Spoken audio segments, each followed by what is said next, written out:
Let's see what it looks like when we get it going. Also tonight, And that's CNN. What is we are now just days out from the unprecedented primetime matchup between President Biden and former President Trump. See if you can go like surround sound speakers. The make or break moment in the efforts to prevent the show. See what it looks like when we get it. Physically, abortion rights is expected to take center stage in primetime matchups. Roe v. Wade was overturned. See if you can go like surround sound speakers. The make or break moment in the efforts to prevent the show. See what it looks like when we get it.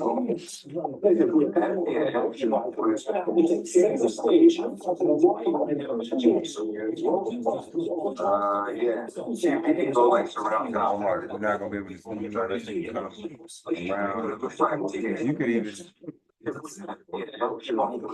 move that table back a little bit. Right there. Or we could put the table, let's put the table in the middle. I want to slide it, we get all over here in the middle. You could even that table back right there. We could put the table in the middle. I want to slide it, we get all over here in the middle.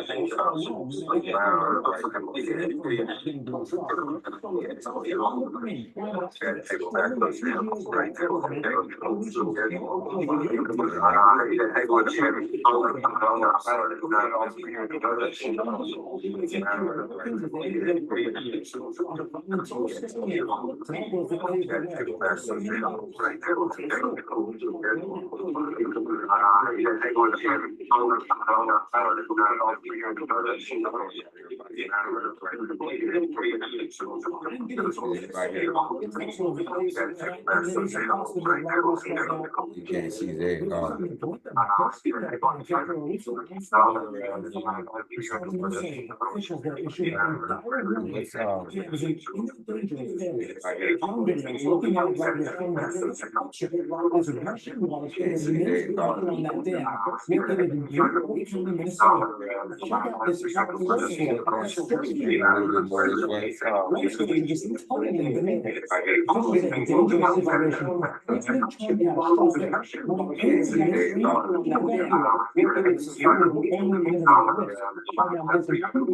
The screen to be bigger.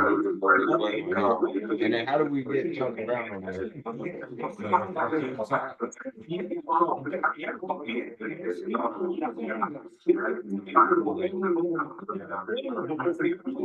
The screen to be bigger. You gonna call him? I'll give you the number. Yeah, I feel like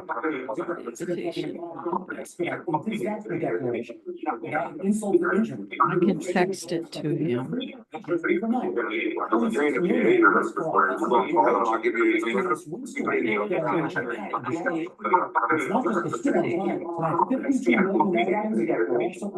What's his number? I can text it to him. 531. 531. 1496.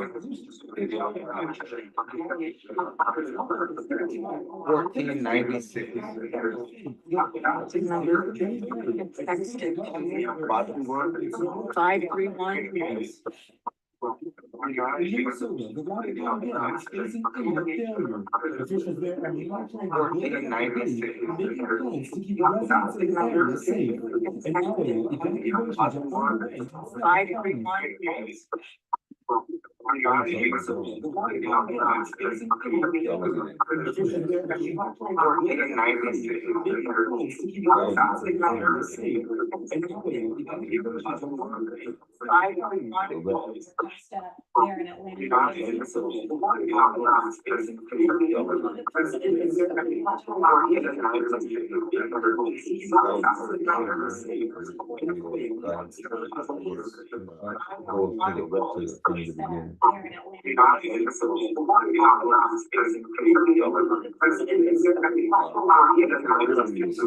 Yeah, let's go over the rules real quick. That's good. Let's get the rules on there. Brother, you got it up all the way. You can put it up. At least everybody know, right?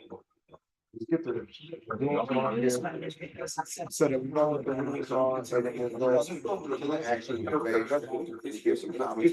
Pass out these plates. I just want to make sure I got everybody on here. You kinda, I don't see you at all. It's not all bad. Yeah, no, that's not gonna work. That's why I was saying, like, let's get some chairs or something. I just wanna make sure I got everybody on here. Kinda, I don't see you at all, trying to get everybody. Yeah, on the table, maybe, that's not gonna work, table, you get it. That's why I was saying, like, let's get some chairs or something. I just wanna make sure I got everybody on here.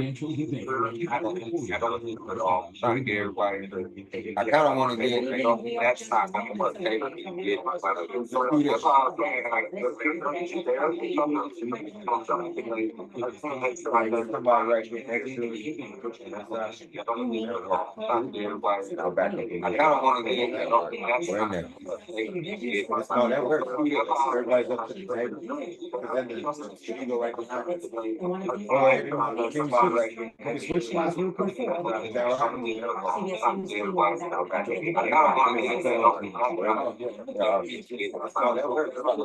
right? No, no, you good. You're right. Close. How you doing? We good? Everybody's lined up? Oh, look. That's good, right? That's a good placement. All right, now the question is that good enough? Can you see it well enough? If so, I'll go back. I'll go ahead and throw it back on you. Everybody's lined up? Oh, good. All right, good, right? Yeah, you know what TOS is? Remember, all right, in terms of service violation, so everybody, we gotta be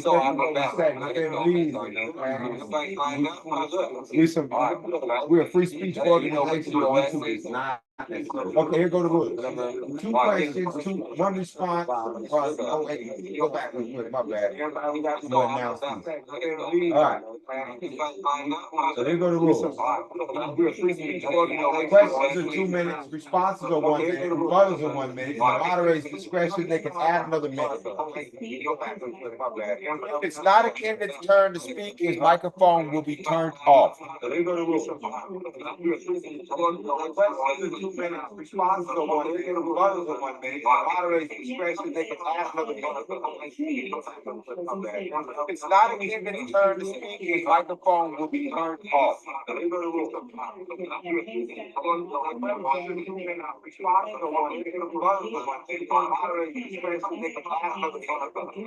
All right, let's bust out the dinner, grandma.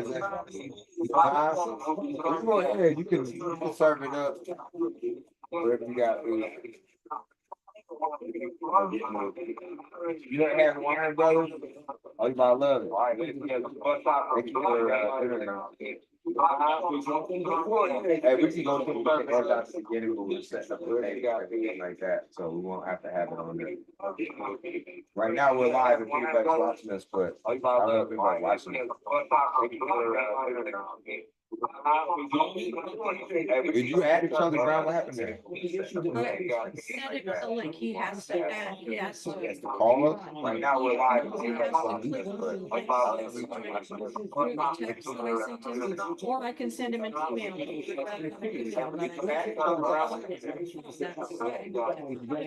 He has to. Call us. Right now, we're live. Or I can send him an email.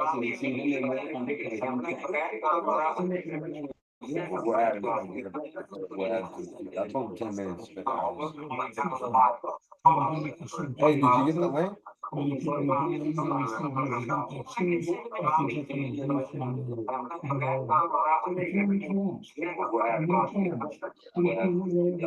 go ahead and add to it. Yeah, I'm gonna put you on the phone. Hey, did you get the link?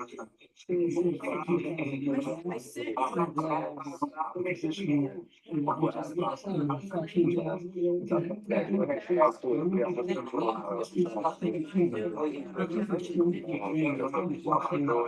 kitchen table, things that you don't know, that's the chance, that's the gas, that's the whole name. That's what makes it so hard to make sure we deal with those problems. And we're gonna make sure we reduce the price of housing. We're gonna make sure we improve community. And make sure we can't grants the corporate grants not take care of it. And it's definitely corporate grants not in addition to that, in a situation where if you want to take care of that, or go with this administration, you couldn't do much at all. Change the laws, including chaos. No, I Chaos. And so we couldn't think of the community civil situation. Is that Dave? You'll see it. It sounds like a barbell. And then you have What's Biden talking about? Is that Dave? In a situation of nothing, and we can't get out of everybody. Big what available? So we're working to bring down the prices on the kitchen table, and that's what we're gonna get down. Not Obamacare. President Trump. We have the greatest economy in the history of our country. We have never done so well. Everybody was amazed by it. Other countries were copying this. We got hit with COVID. And when we did, we had the money necessary, so we wouldn't end up with a Great Depression, the likes of which we had in 1929. By the time we finished, we did a great job. We got a lot of credit for the economy, a lot of credit for the military, and no wars, and so many other things. Everything was rocking good. But the thing we never got the credit for, and I'm sure how was getting the mess. He created mandates that was a disaster for our country, but other than that, we had given them back a country where the stock market actually was higher than pre-COVID, and nobody thought that would be possible. The only jobs he created for illegal immigrants and bounce back jobs, the bounce back from the COVID. He has not done a good job. He's done a poor job, and inflation is killing our country. It is absolutely killing us. Thank you, President Biden. Look, today's economy, How do we add him right here? Right here. How do we add him? It says I clicked on the link. You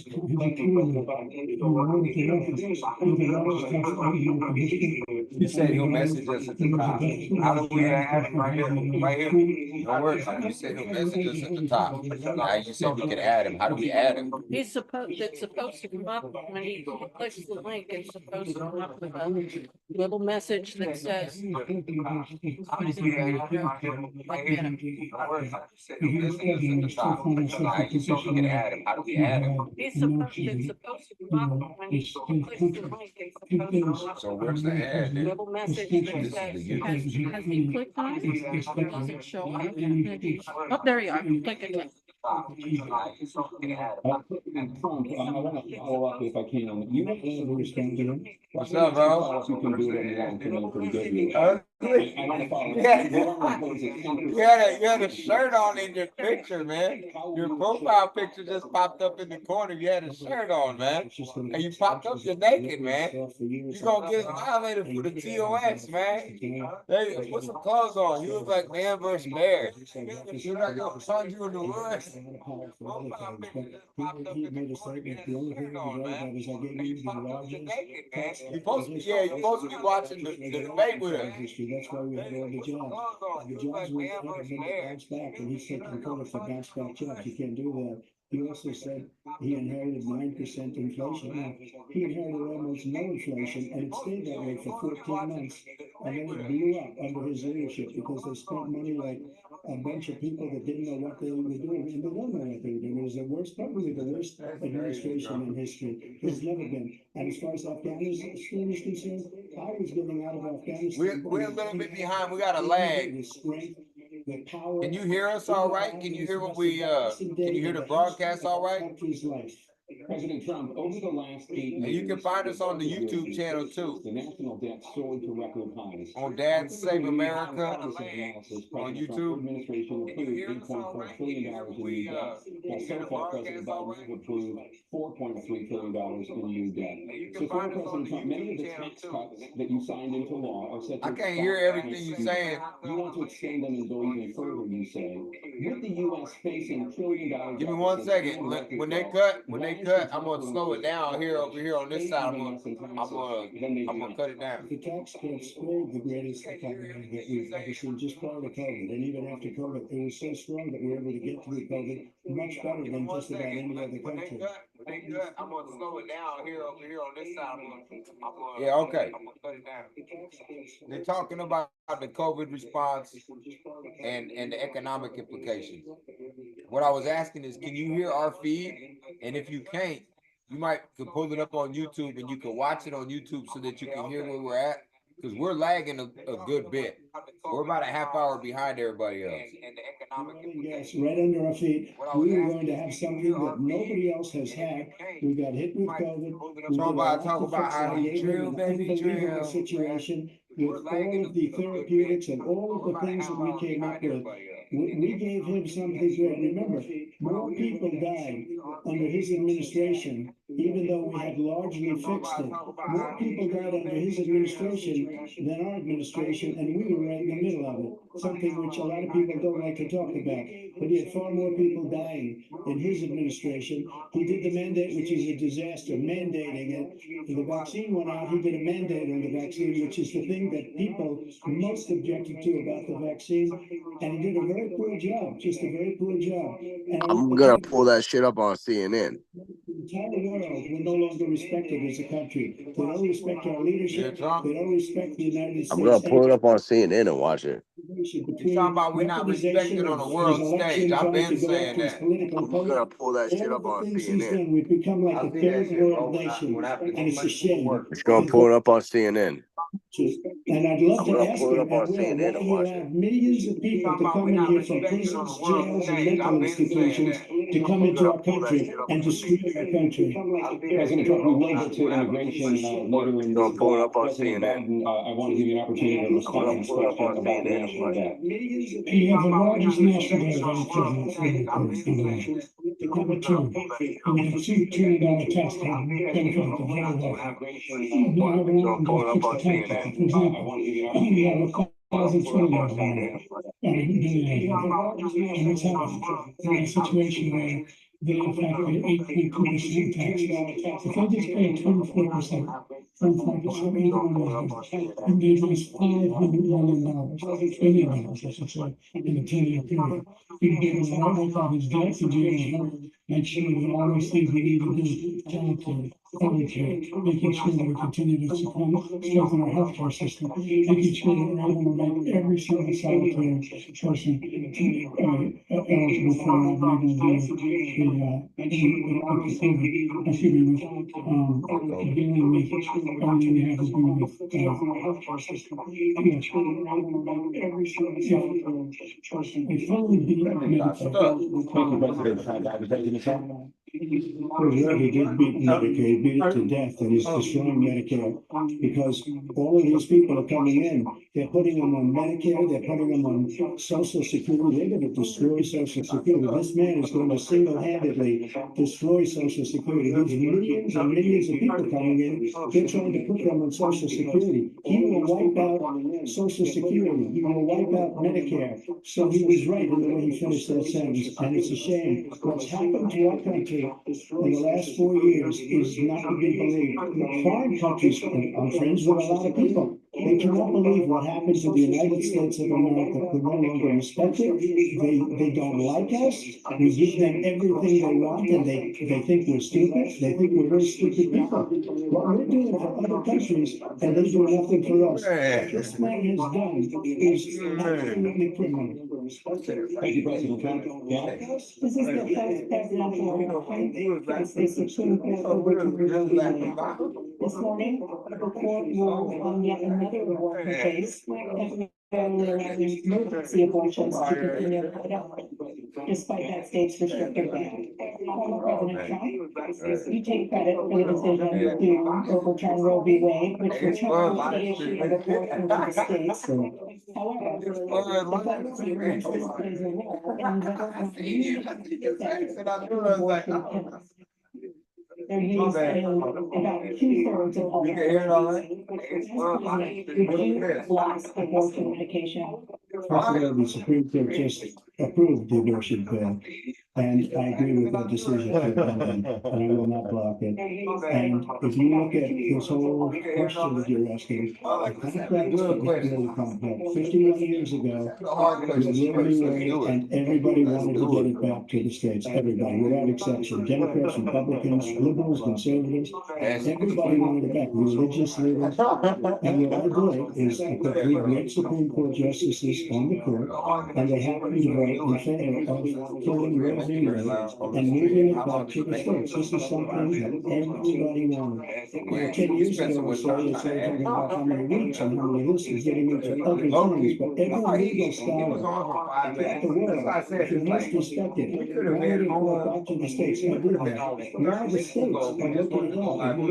If you look at the decision that was an end result, it was a little bit more liberal than Kansas, I would say, the same thing. And Texas is different, Florida is different, but they're all making their own decisions right now.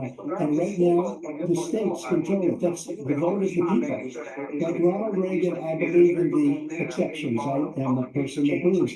And frankly, I think it's important to believe in the exceptions. Some people, you have to follow your heart. Some people don't believe in that. But I believe in the exceptions for incest and the life of the mother. I think it's very important. Some people don't follow your heart, but you have to get elected also. And because that has to do with other things. You gotta get elected. The problem they have is they're radical because they will take the life of a child in the 8th month, the 9th month, and even after birth. After birth, if you look at the former governor of Virginia, he was willing to do this. He said, we'll put the baby aside and we'll determine what we do with the baby, meaning we'll kill the baby. What happened is we brought it back to the states, and the country is now coming together on this issue. It's been a great thing. Thank you, President Biden. It's been a terrible thing, what you did. The fact is that the vast majority of constitutional scholars supported Roe when it was decided. President booted. That's this idea that they're all against it is just ridiculous. And this is the guy who said the state should be able to have it. In our state, where in 6 weeks, you don't know you're pregnant, but you cannot see a doctor, and you have a decide what your circumstances are that you need help. The idea that states were able to do this is only one thing, we're going to turn civil rights back to the states. But each state had a different rule. Look, there's so many young women who have been, including a young woman who just was murdered. And he went to the funeral.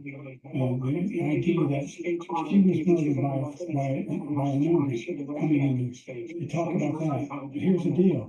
There's one young woman who was raped by their in-laws, by their spouses, brothers and sisters. It's just ridiculous. And they can do nothing about it. And they try to arrest them when they cross state lines. Thank you. Here's the deal. There have been many young women murdered by the same people he allows to come across our border.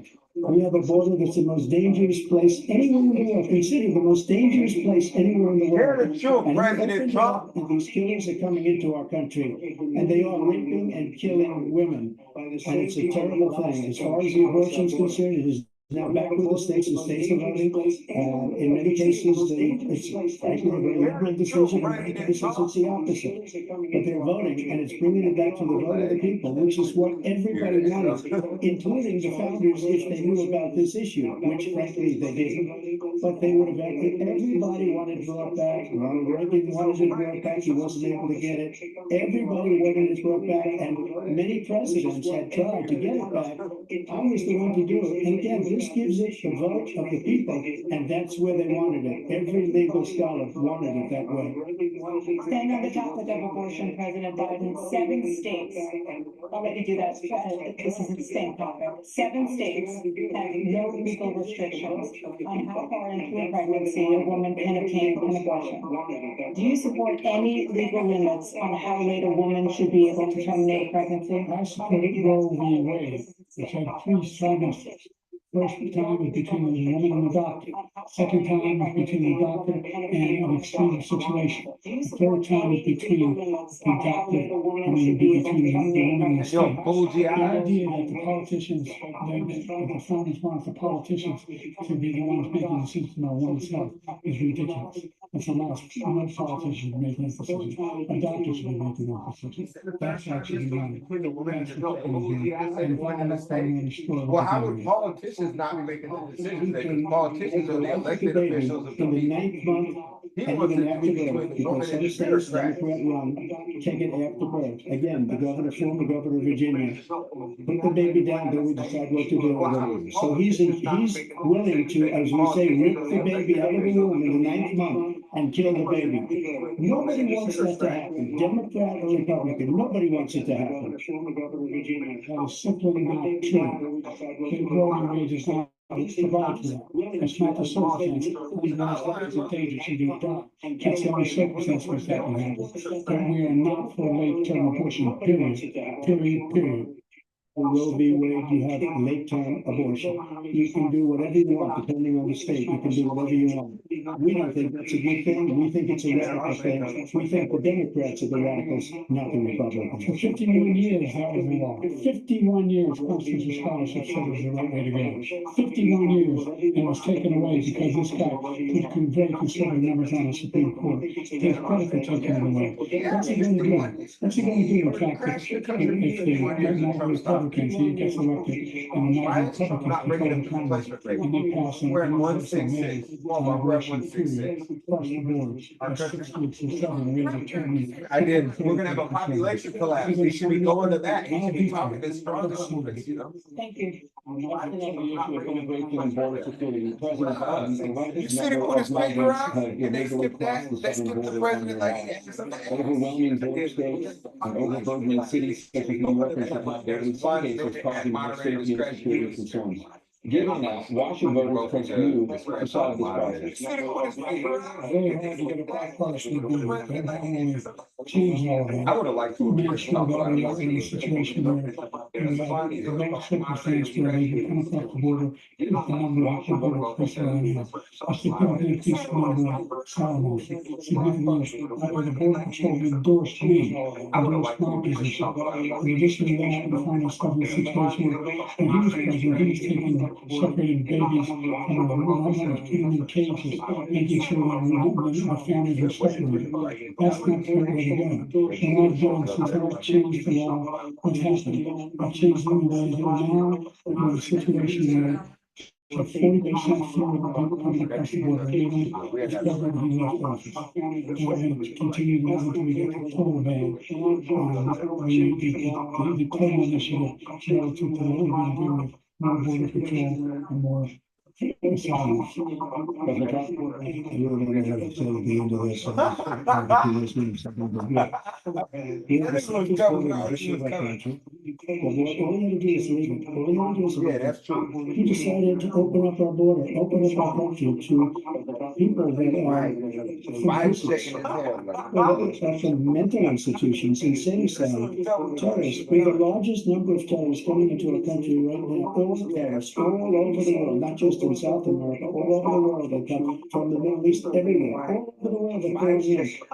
And this guy just left it open, and he didn't need legislation, because I didn't have legislation. I said, close the border. We had the safest border in history. In the final couple of months of my presidency, we had, according to your records, who endorsed me for president. But I will Yeah, tell my you, guy's mouth, he look like he lost, he look like he don't wanna be up there on that stage right now. But look, we had the safest border in history. Now we have the worst border in history. There's never been anything like it. And people are dying all over the place, including the people gonna come there, and President Biden. All terrorists who came in and crossed the border, this one who came along and killed three in his administration, killed Al-Qaeda, those who committed in his administration, killed three American soldiers, killed three American soldiers. That's the only terrorist who killed. I'm not saying I'm not terrorist or nothing, but the idea that I'm going to put in it's simply not true. There's no data to support what he said. Once again, he's exaggerating, he's lying.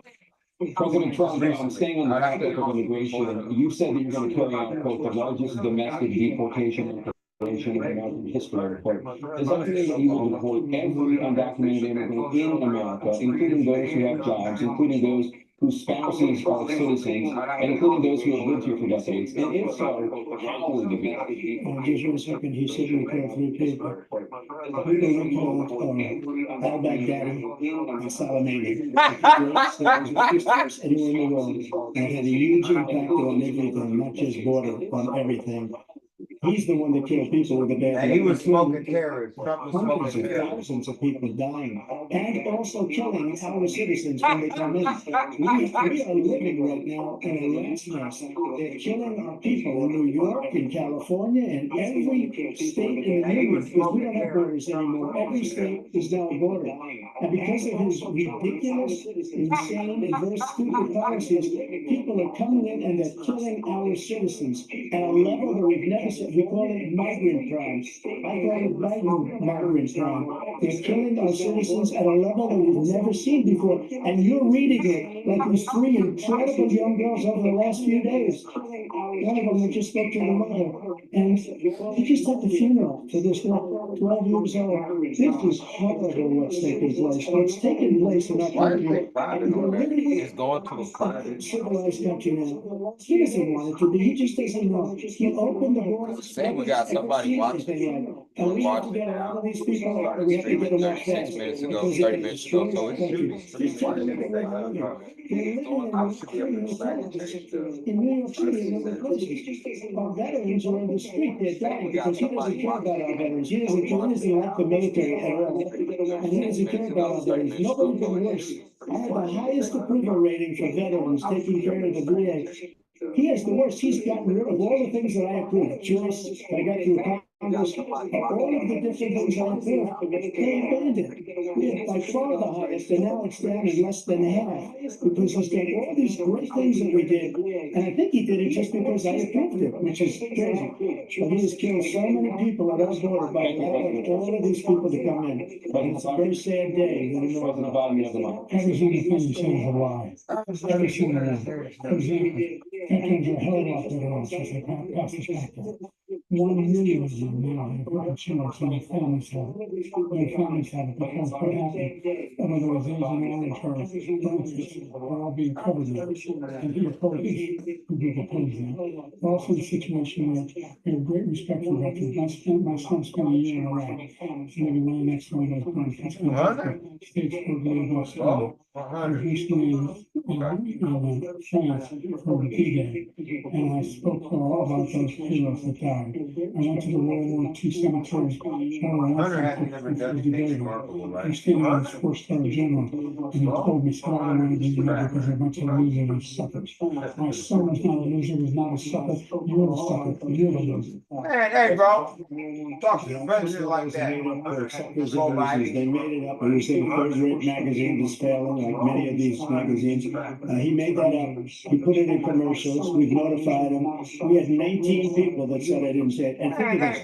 Who would say I'm at a cemetery or I'm talking about our veterans? Because nobody's taken better care. I'm so glad this came up. And he brought it up.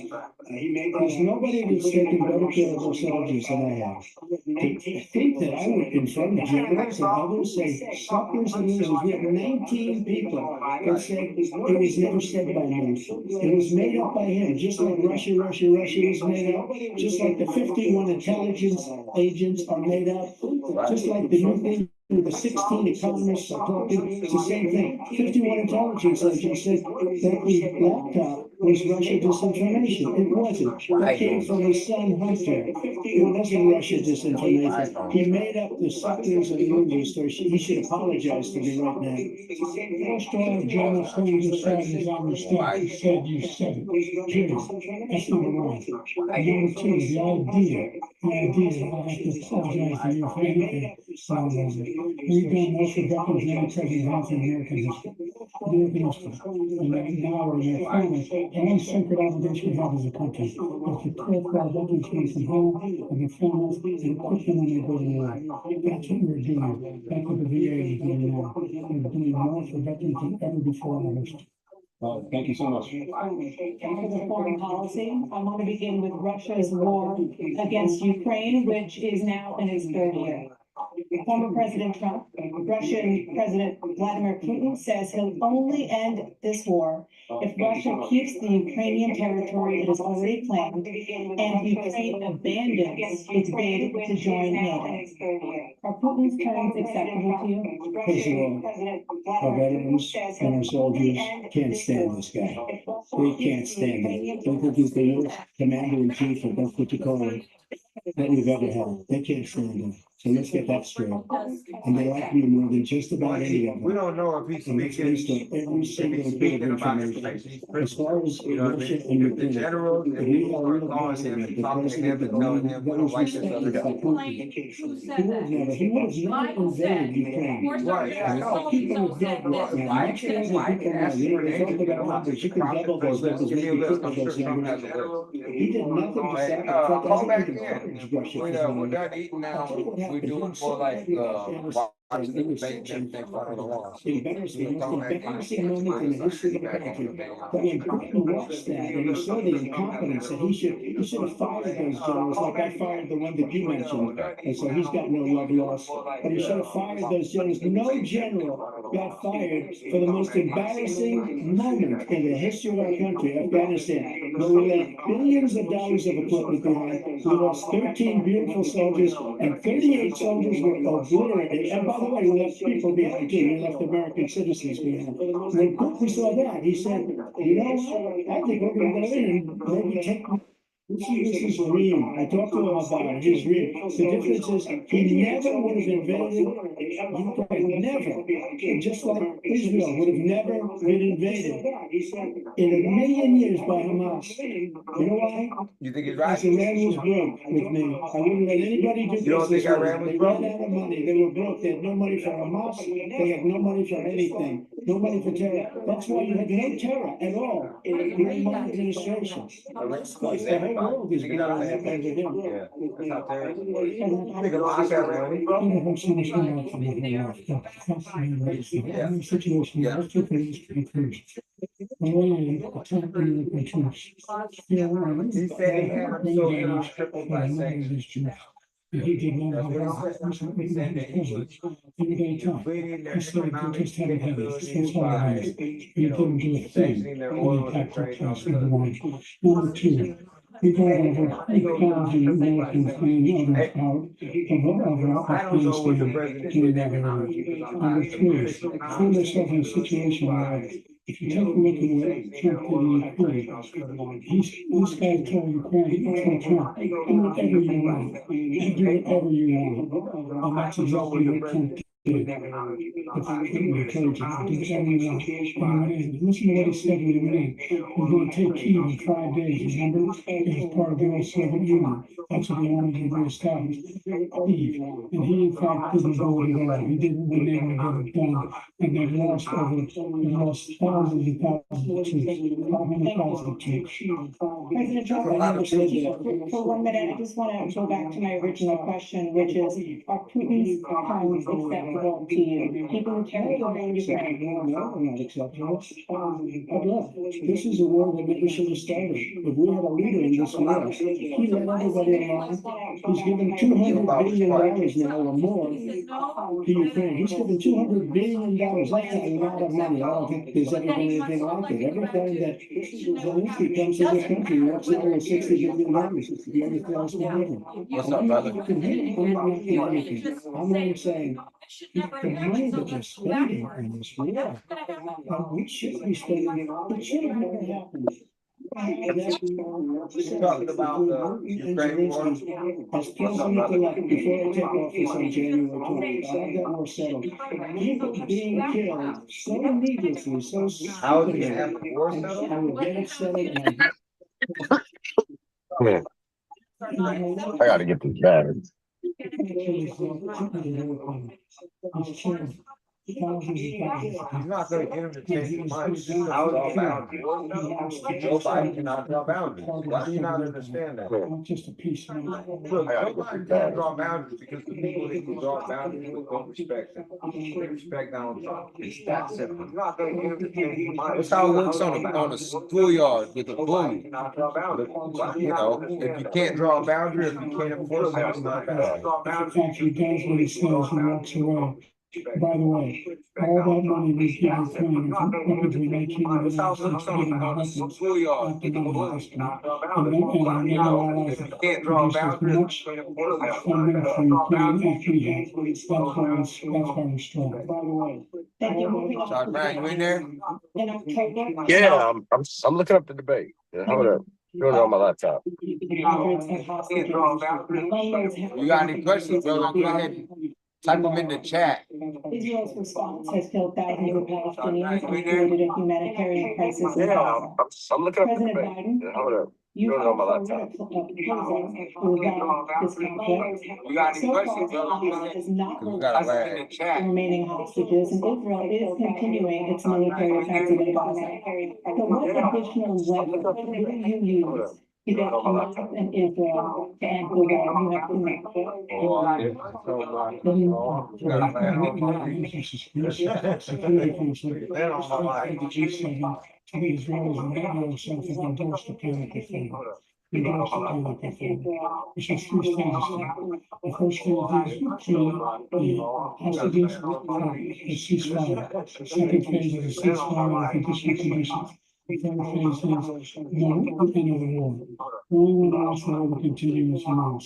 We don't want to extend it. Wants the war to continue Pushing hard to get them to accept. In the meantime, what's happening in Israel, we're promising the only thing I've denied Israel was 2,000-pound bombs. They don't work very well in populated areas. They're providing us some people. We're providing Israel all the weapons they need and when they need them. And by the way, I'm the guy that organized against Iran when they had a full-blown Oh, come on. Israel. No one was hurt. No one was actually killed. And that's the stuff. We saved Israel. We are the biggest producer of support for Israel of anyone in the world. And so that's the two different things. Hamas cannot, we continue to send our experts and our intelligence to how they can get Hamas like we did Ben Laden. They don't have to do it. And by the way, they've greatly weakened Hamas. Greatly weakened, and they should be. They should be eliminated. But you've got to be careful for what using certain weapons among population centers. Let's go back to Ukraine for 1 second. We have an ocean separating us. We're talking about European nations together. We're talking about foreign conflicts. So So what matter right now is who's the stronger commander in chief. why doesn't he If call there's and a say, you war, gotta put would up you rather money have like that Trump with as a NATO? general I or thought you put up Biden? hundreds of billions of dollars. The Secretary General of NATO said Trump did the most incredible job I've ever seen. You wouldn't, they wouldn't have any, they were going out of business. We would start almost 100% of the money was paid by us. We don't do that. You gotta ask these people to put up the money. We're over $100 billion more spent, and it has a bigger impact on them because of location, because we have an ocean in between.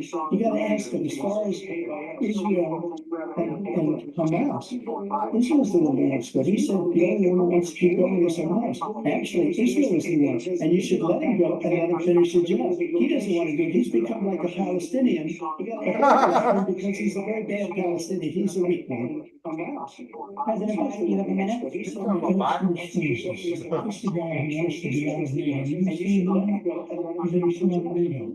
Your idea that we have our strength for our alliances is wrong. It may be a good argument. We're unable to vote in New York and we continue to Posting up in the chat. Charlie Brown, what's up? attack on Oh, you on the chat on YouTube? YouTube? Yeah. It took no nothing from Trump.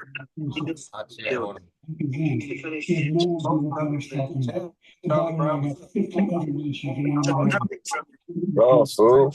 I don't know why it's saying private. Never started. I'm hoping that you let me go and change that later. Oh, fool. Put your bed. Independent.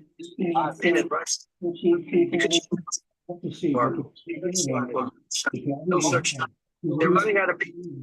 So they kill us on trade. I made great trade. But they've lost such gorgeous signals. Their economy is about the same size as the United States. And they were written no cars, no, they don't want anything that we have, but we're supposed to take their cars, their food, their everything, their agriculture. Yes, right now. But the big thing that changed is they don't want to pay. And the only reason that he can play games with NATO is because I got them to put up hundreds of billions of dollars. I said, Ridiculous. You won't want to conference. One of these in a week. But meeting of the 28 states. He said, no, you don't pay, I won't do that. And you know what happened? Billions of dollars came flowing in the next day and the next month. Same position, we're paying everybody's bills. Let's turn to the issue of it's the only way he thinks he can win, but unfortunately, it's the capital to stop the constitutional mandated counting of electoral. As president, you swore in a quote He said you're a whiner. through your actions and Single court in America, except for the appearance of any merit, state or local, none. Nobody coming through. You're a whiner. On January. It's all stealing. I'm not to that at all. Did Joe Biden's a whiner? Not with your perception because you're such a whiner. No, I said, You lose again, you accept. he said that Trump is a whiner. I said he's a liar. Oh, you're lying, yeah. Yeah, lying Biden. Did Joe Biden a whiner? I said he said that Trump is a liar. After his political He's a liar. fair and square. Yeah, lying Biden. What do you say? Joe Biden hurt our reputation as Americans Violated your constitutional abroad. oath through your actions in the action on January 21. They're just bickering now, back and forth. That's about it. At first, it was pretty good, and I fell asleep because they started bickering back and forth. At first, it was pretty good, but then they started bickering back and forth. And so I learned it was pretty good. And I fell asleep because they started bickering back and forth. In writing, by the way, in writing. Oh, yeah? The mayor of DC. At first, it was pretty good, but I offered then they started bickering back and forth. Oh, yeah. They asked me to go make a speech. I could see what was happening. Everybody was saying. Yeah, we'll get into that, though. We'll get into that. And I said, you know, that's a lot of people coming. Let them talk for a minute, and then we'll go back and forth. We'll have a little discussion after this is done.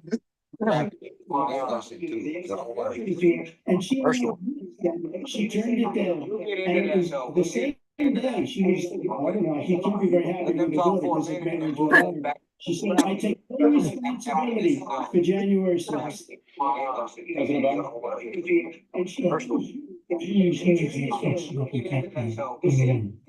I sat my down in front of the office just for 3 hours. 3 hours watching, begging, being begged by his vice president, by one of his colleagues in the Republican side of to do something, call for a stop, to end it. Instead, he talked about the patriots and great patriotism of men. In fact, he says he wants to forgive them for what they've done. He might be convicted. He says he wants to commit their sentences. Yeah, I believe all the J6s if I was president. He went to every single court meeting. I don't know how many cases. Not the same as George Bush. They said, no, this guy is responding responsible for doing everything, to do a bad thing. And these people should be in jail. And they should be Not the same. in the Congress. And he wants to get them all out. And now he says that he literally can, such a whiner he is, and he's doing a bloodbath. Thank you, There we go. President. There we go. He called Trump What white. they've done to Come so on now. much, they're getting so overthinking.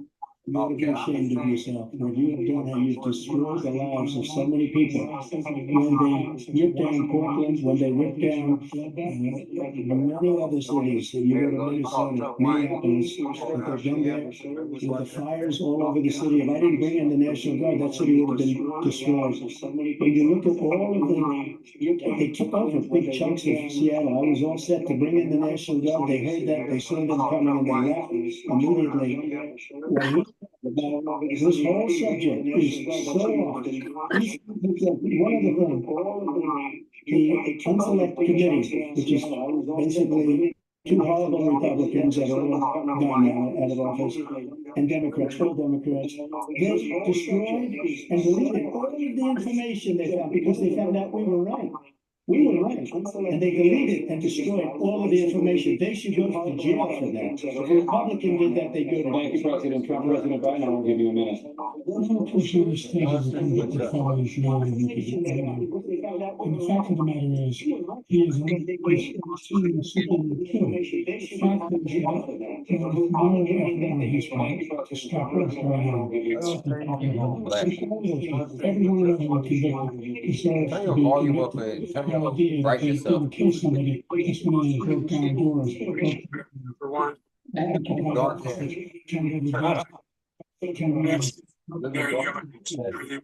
Washington should be. I think the tax system is fair. Debates we had the first time around. I said, we announced the power bill. This is what the student bar. Imagine who can feel it, everything come out, in fact, It's because this stuff is here.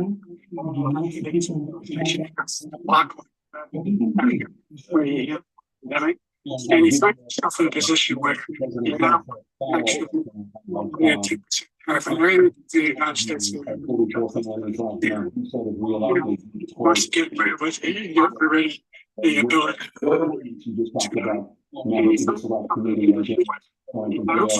Your main political opponent is standing on stage with me tonight. Can you clarify exactly what that means? because Go after these words. $30,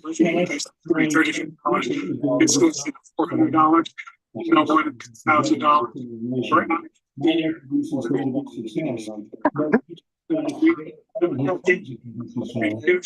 federal debt $160 billion a year. That's just a problem. The statute of limitations, right? So we have to.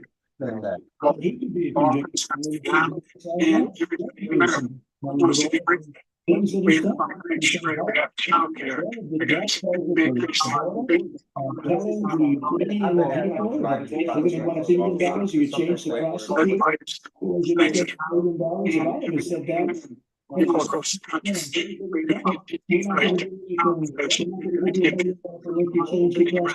President Trump, you now have 2 minutes for your closing statement.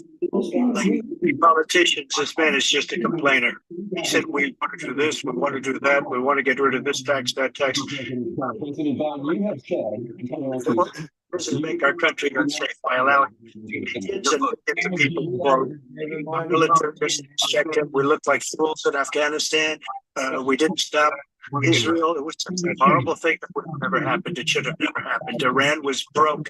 Anybody that did business with Iran, including China, they couldn't do business with the United States. They all passed. Iran was broke. They had no money for Hamas or Hezbollah, for terror, no money whatsoever. Again, you never should have different. Iran talks about it, and you do it for 3.5 years, living in hell. We have the Palestinians, that we have everybody else rioting all over the place. We talk about Charlottesville. This is 100 times Charlottesville, 1,000 times. The whole country is exploding because of you, because they don't respect you. And they have to respect their president, and they don't respect you throughout the world. good volume when you're talking, so that you can talk into the largest tax cut in history, the largest regulation in history. The reason it's just because that's not regulation. The game president regulated. a little bit on your pocket to make appreciate What ready to try? Well, we can try space age materials instead of going to Asia or going to Because if voters did the damage, we go in the public found out about these cases because they were saying better than he does. He has no idea what these cases are. It's the military was an incredible choice for our soldiers. For our soldiers, instead of waiting for 3 months to see a doctor, can go out and get themselves fixed up and readied up and take care of themselves, and they're living. And that's why I had the highest approval rating in the history of the VA. So all of these things, we're in a failing nation, but it's not going to be failing anymore. We're going to make it great again. Thank you, former President Trump. President Biden, you have said, quote, Donald Stay Trump with us because we have full out of this debate. democracy. Do you believe that the tens of millions of Americans who vote for President Trump will be voting against American democracy? More than know How about what that he's one? done, yes. If you keep More saying than Trump know on about what the he's stuff, done. And there's a lot more coming. He's got a lot of cases around the world coming in. He's got a whole range of issues he has to talk about face. Trump got I don't know what cases. the Ain't nobody judges worried will about do, that but shit. I do know. I'll he break has Trump out of a jail. problem. And so Seriously, the fact everybody that- feel like that. Did you ever think Nobody you give a were fuck about president this. say that I'm going to seek retribution? President and former presidents making their way off the CNN debate stage. It's like Jill Biden, the first lady, has come out. Did he fall off the stage? Off the stage. The first debate of the 2024 campaign and the earliest presidential debate ever now in the books in front of the voters. Along with Aaron Burnett, the first word of what those voters might make of it from our political professionals from our CNN Flash poll and swing state focus group. We'll be talking to surrogates, including that's from Dale and New Engage with me here, CNN, Dick Scott Jennings, Kate Bedingfield, David Urban, Van Jones, Spark Griffin, David Axelrod, and CNN Chief National Correspondent John King. John, let me start with you. Anderson, it's a game-changing debate in the sense that right now, as we speak, there is a deep, a wide, and a very aggressive panic in the Democratic Party. It started minutes into the debate and continues right now. It involves party strategists, it involves elected officials, it involves fundraisers. And they're having conversations about the president's other arguing the ticket, and they're having conversations about what they should do about it. Conversations include should they go to the White House and has the them side, others are the conversation about because they feel this debate was so terrible. They do say in moments of the debate later. The worst presidency in the history of our country. We shouldn't be between the two candidates. Let me be clear. None of them, and a lot of Republicans.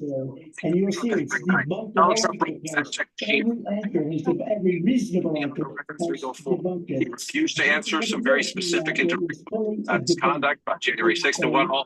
So that was out there. And sometimes there's a parallel between the political elites and the American people. It'd be nice to see what the voters say. But I started with the first couple of answers, and it has continued throughout the night. Oh my God, oh my God, oh my God. But what do we do about that? And it involves very senior people in the Democratic Party, including elected officials, saying we have a problem. Just find what John is saying. I mean, the panic that I am hearing from Democrats is not like anything that I have heard. March, and a lot of it has to do with, first of all, there was a frustration about and he survived a lot tonight. But the problem for Biden was that he was able to take sometimes incredible falsehoods and turn them into some kind of argument. Whereas Biden's answers were, in a lot of cases, not coherent. To take pretty straightforward answers and answer them to endorsed by the vice president. Yeah, is he talking about that teed up Trump attacks? So, real concern here tonight that there's been some real damage done that cannot be undone. Biden solidified the perception among voters, but especially among they were hoping that tonight would be a game changer.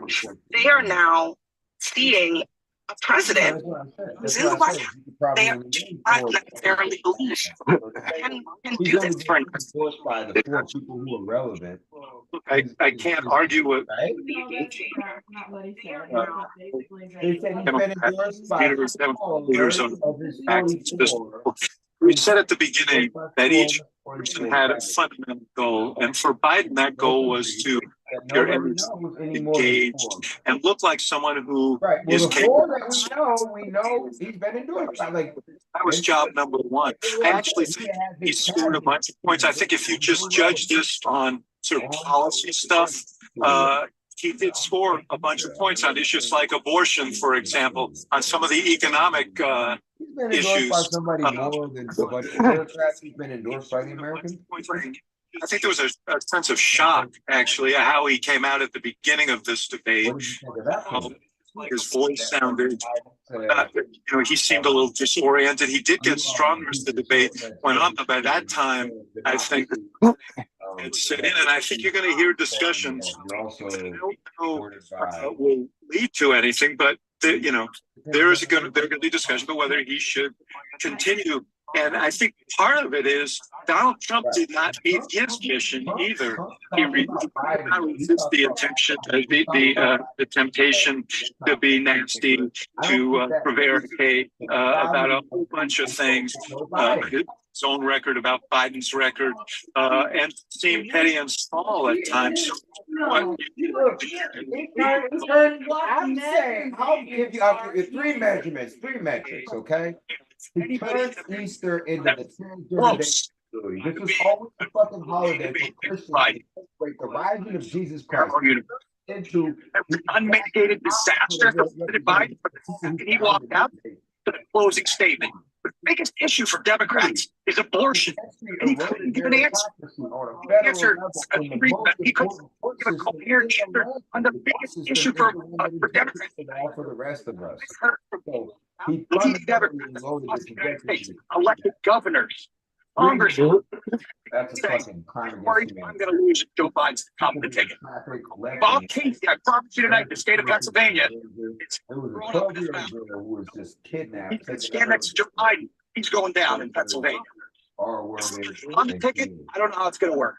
Yeah, look, it was a really disappointing debate performance from Joe Biden. I don't think there's any other way to slice it. His biggest issue that he had to prove to the American people was that he had the energy and the stamina, and he didn't do that. And I think that is a concern. And I think for a lot of Democrats, that's very disappointing.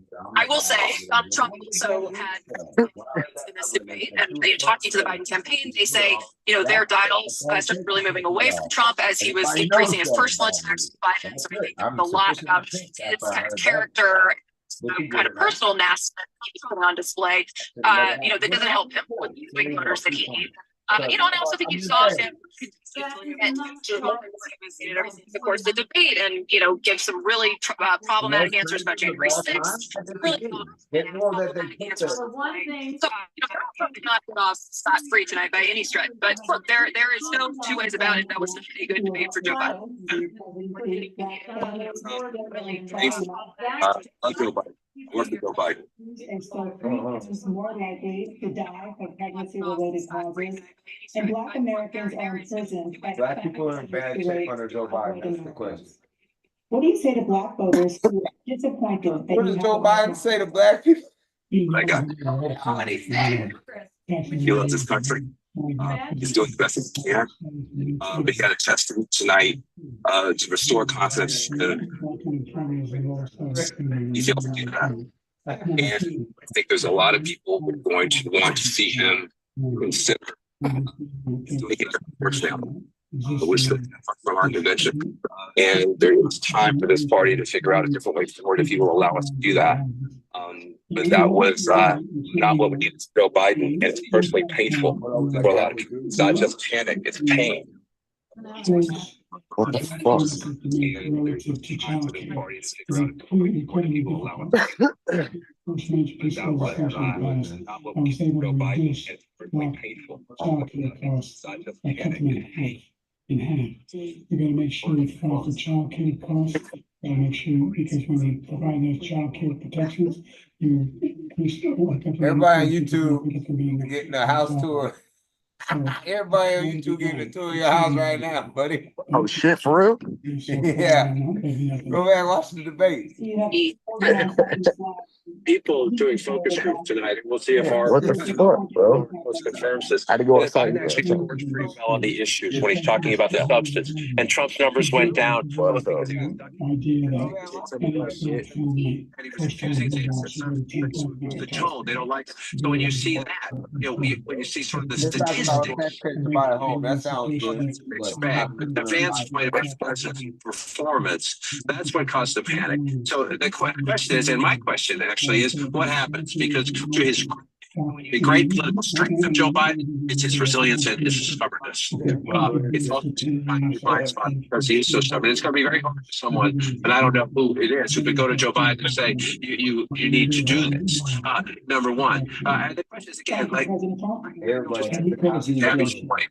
I've been doing this for 30 something years, going on 40 years, and I never, ever of this thing. It started early and it continued. Vance point so people who love Joe Biden. Credit Joe Biden, people like They're not living anymore. It fights about a lot of things. It has generational issues, it has regionalism and everything else. The thing that unites the Democratic Party is trying to keep Donald Trump from getting back into the White House. They love Joe Biden for kicking him out. They don't want him back. They came into this debate nervous that Biden was in a weak position. They leave this debate panicked. The fact is that his big kill on the black people is the millions of people that he's allowed to come in through the border. They're taking black jobs now, and it could be 18, it could be 19, and even 20 million people. They're taking black jobs and they're taking Hispanic jobs, and you haven't seen it yet, but you're gonna see something that's gonna be the worst in our history. President Biden? Joe, There was no inflation. there's no way Joe Biden a better businessman than Donald Trump. And that's what the 50% economy unemployment. He decimated the economy. That's what he decimated the economy. That's why there was no inflation at the time. There were no jobs. Risk versus He reward provided assessment. thousands of millions of jobs for Donald the Trump's a better in rural economist communities, than including Joe Biden minority all day. communities. We made sure that they have health insurance. We had covered with the ACA has and made sure that the And illegal immigration and illegal immigration hurts the poorest demographics the most. They tried It will hurt he wants black to get rid of the ACA communities again. or, And they're gonna black try communities, again. whatever the hell that We means. find ourselves in a Mexican position where communities, the idea okay. that we're not doing It anything. hurts the poor people the We put more most. police on the street than any administration has. He wants to cut the cops. We're providing for equity and making sure people are not shot to make it. There's a lot going on. But inflation, he caused it by his tremendous malfeasance in the way he handled the pandemic. Thank you. Another persistent challenge is the climate crisis. 2023 was the hottest year in recorded history, and communities across the country are confronting the devastating effects of extreme heat, intensifying wildfires, stronger hurricanes, and rising sea levels. Former President Trump, you've vowed to end your opponent's Look on climate Trump, initiatives, but will you take any action as president to slow the climate crisis? Let me just go back to what he said about the police. How close the police are. Almost every police group in the nation from every state is supporting What do you want to Donald talk J. about? Trump. Almost every police group. And what he's done to the black population is horrible, including the fact that for 10 years he called them super predators. We can't forget that. Super predators was his name. And he Exacerbated. called it them, and they've taken great offense at it. So Now why they see would it we talk happening. about that? It's not But gonna when they make see you what I happy. did for criminal So he's talking justice about shit reform that and people for the would rather hear historically about. black colleges and universities, where I funded them and got them all funded, and the opportunity zones with Tim, as you know, Tim Scott was incredible. He did a great job, great senator from South Carolina. He came to me with the idea, and it was a great idea. It's one of the most successful economic development acts ever in the country, opportunity zones. And the biggest beneficiary are blacks, and that's why we have the best numbers with them in maybe ever, So like I said, ever. I read this there's nothing morning, for him to say ever, the about that. He best doesn't numbers. care about climate. He's protection. lost much of the black population, because he's done a horrible job for black people. He's also done a horrible You already job know, for you already know, I've Hispanics. already But told when you, you I see don't these care about millions of people anything as pouring much as into I our care country, about and they're gonna take their exterminating jobs, the and left it's already because they're started, perverts and that you prey haven't on seen anything children. yet, it's a You get rid of disaster. them and then you talk about the 38 climate. seconds Who left gives a to fuck about President the Trump. Will climate? you take any action as president to slow the climate crisis? So I want No, say no, absolutely just say no immaculate so they can clean shut the water, fuck up, and I Trump. want absolutely clean air, and we had it. He We said had I won't clean H2O, stuff, but we who had the gives a best fuck? numbers Seriously, this kid's ever, in trouble. and we were using all forms of Who energy, cares? Who all cares forms, about the everything. climate though? And Joe yet, Biden says he during wants my to kill 4 babies. years, I He had came the out and best started with that, you environmental know, we should numbers have more ever. abortions. He led And with my that. top Who environmental cares? Why people would gave you me talk that to somebody about the statistic just climate that before I wants to walked on the kill stage, the human actually. race? People that want to kill off the I human don't know race. where Why he would you has talk to been. them about the The climate idea and the that earth? he said Where are is we gonna true. live? Are we gonna take good care of the water bad? They don't like This humans, extensive man. climate They're change weird. They're real legislation in weird. history. In history. The Democrats are Find weird. ourselves, and by the way, black colleges. I came up with $50 billion for HBCUs, historic black universities and colleges, because they don't have the kind of contributors that they have to build these laboratories and all that. Any black student is capable in college of doing any white student can do. He doesn't have the money, but now they'll be able to get those jobs in high tech. We're in a situation where the Joe Biden idea said, that you gotta these leave the TV I on mean, so black to kids have could hear the done words. that had cleanest Never water, forget. cleanest water. He hadn't done a damn thing in the environment. He, the Paris Peace Accord, I immediately joined it. I Because pushed a walker over, Joe. Keep it up. 1.5 degrees Celsius, and then 1 there's no way back. The only existential threat to humanity is climate change, and he didn't do a damn thing about it. How is that an and let them do all existential the threat, work but done. him promoting the abortion The industry is Paris not? Accord was gonna cost us $1 An trillion, existential threat to and humanity. China nothing, and Russia nothing, and India nothing. It's It was not, a no, ripoff of the no, United one is States. actually an And existential I threat to ended humanity. it because I Like, didn't wanna waste you that don't money, understand? because they treat us Trying to horribly. We curb were the the human only ones birth who was rate is costing an us money, nobody existential else was threat. You're paying like, well, into what it. about the And place where we it live? was a Isn't that, no, disaster. no, But not in the everything that same he way. said It's just not a now, I'll give you an direct example, I heard him say existential before threat. insulin. I'm the one that got It's the not a insulin direct down for the seniors. you don't I get it. took It's care of the not a direct seniors. What existential. he's You don't know doing what is the word direct destroying means. all of You our don't know what health the word programs direct means. because the migrants coming It's in, like if I they shoot want somebody that's everybody. driving a And car I have the and biggest they heart on die the at the stage, I wheel guarantee and the you car that. veers And into I you on want the to take care of sidewalk, the people, car but kills we're you. It's a destroying our secondary, country. it's a They're taking secondary over our cause. schools, our hospitals, and they're gonna be taking over Social Security. He is destroying Social Security, Medicare, and Medicaid. The idea is that we, in fact, we were the only ones of consequence. We're not members of the Paris Accord. How can we do anything if we're not able, the United States can't get us under control? One of the largest polluters in the world, number one. We're making significant progress. By 2035, we will have close to half. We've made significant progress. And we continue to make progress. We set up a climate corps for thousands of young people to learn how to deal with climate, just like Peace Corps. And we're moving in directions that are going to significantly change the elements that cause the pollution. But the idea that he claims that he has the biggest heart up here and he's really concerned about pollution and about climate, I've not seen any indication of that. And by the way, with regard to prescription drugs, one company agreed that they would reduce the price to $35, which I was calling for, one voluntarily. I made sure every company in the world, every pharmaceutical company cannot have to pay it. And by the way, So every day, millions of Americans struggle just to make ends meet. For many older Americans, Social Security provides a critical lifeline. President Biden, if nothing is done to Social Security, seniors will see their benefits cut in just over 10 years. Will you name tonight one specific step that you're willing to take to keep Social Security solvent? yes, make the very wealthy begin to pay their fair share. Right now, everybody making under $170,000 pays 6% of their income, of their paycheck, every single time they get a paycheck from the time the first one they get when they're 18 years old. The idea that they're gonna, I've been proposing that everybody, they pay, the millionaires pay 1%, 1%. So no one after, not raising the cost of Next time Social our Security bigger for game anybody gonna be like, under every $400,000 time I after get that, stuck, begin to make the you have to wealthy hit the blunt begin to or pay their something fair like that. share by increasing from 1% beyond to be able to Next time guarantee he the gets program stuck for trying to life. push a word out. So you still have 82 seconds left. Are there any other measures that you think that would be able to help keep Social Security solvent, or is that one enough? Well, no, that one enough will keep it solvent, but the biggest thing will do it if we defeat this man, because he wants to get rid of Social Security. He thinks there's plenty to cut with Social Security. He's going to cut Social Security and Medicare both times. And that's what, and if you look at the program put forward by the House Republican caucus that he supports, is in fact wanting to cut it as well. The idea that we don't need to protect our seniors is ridiculous. And by the way, the American public has greater healthcare coverage today than ever before.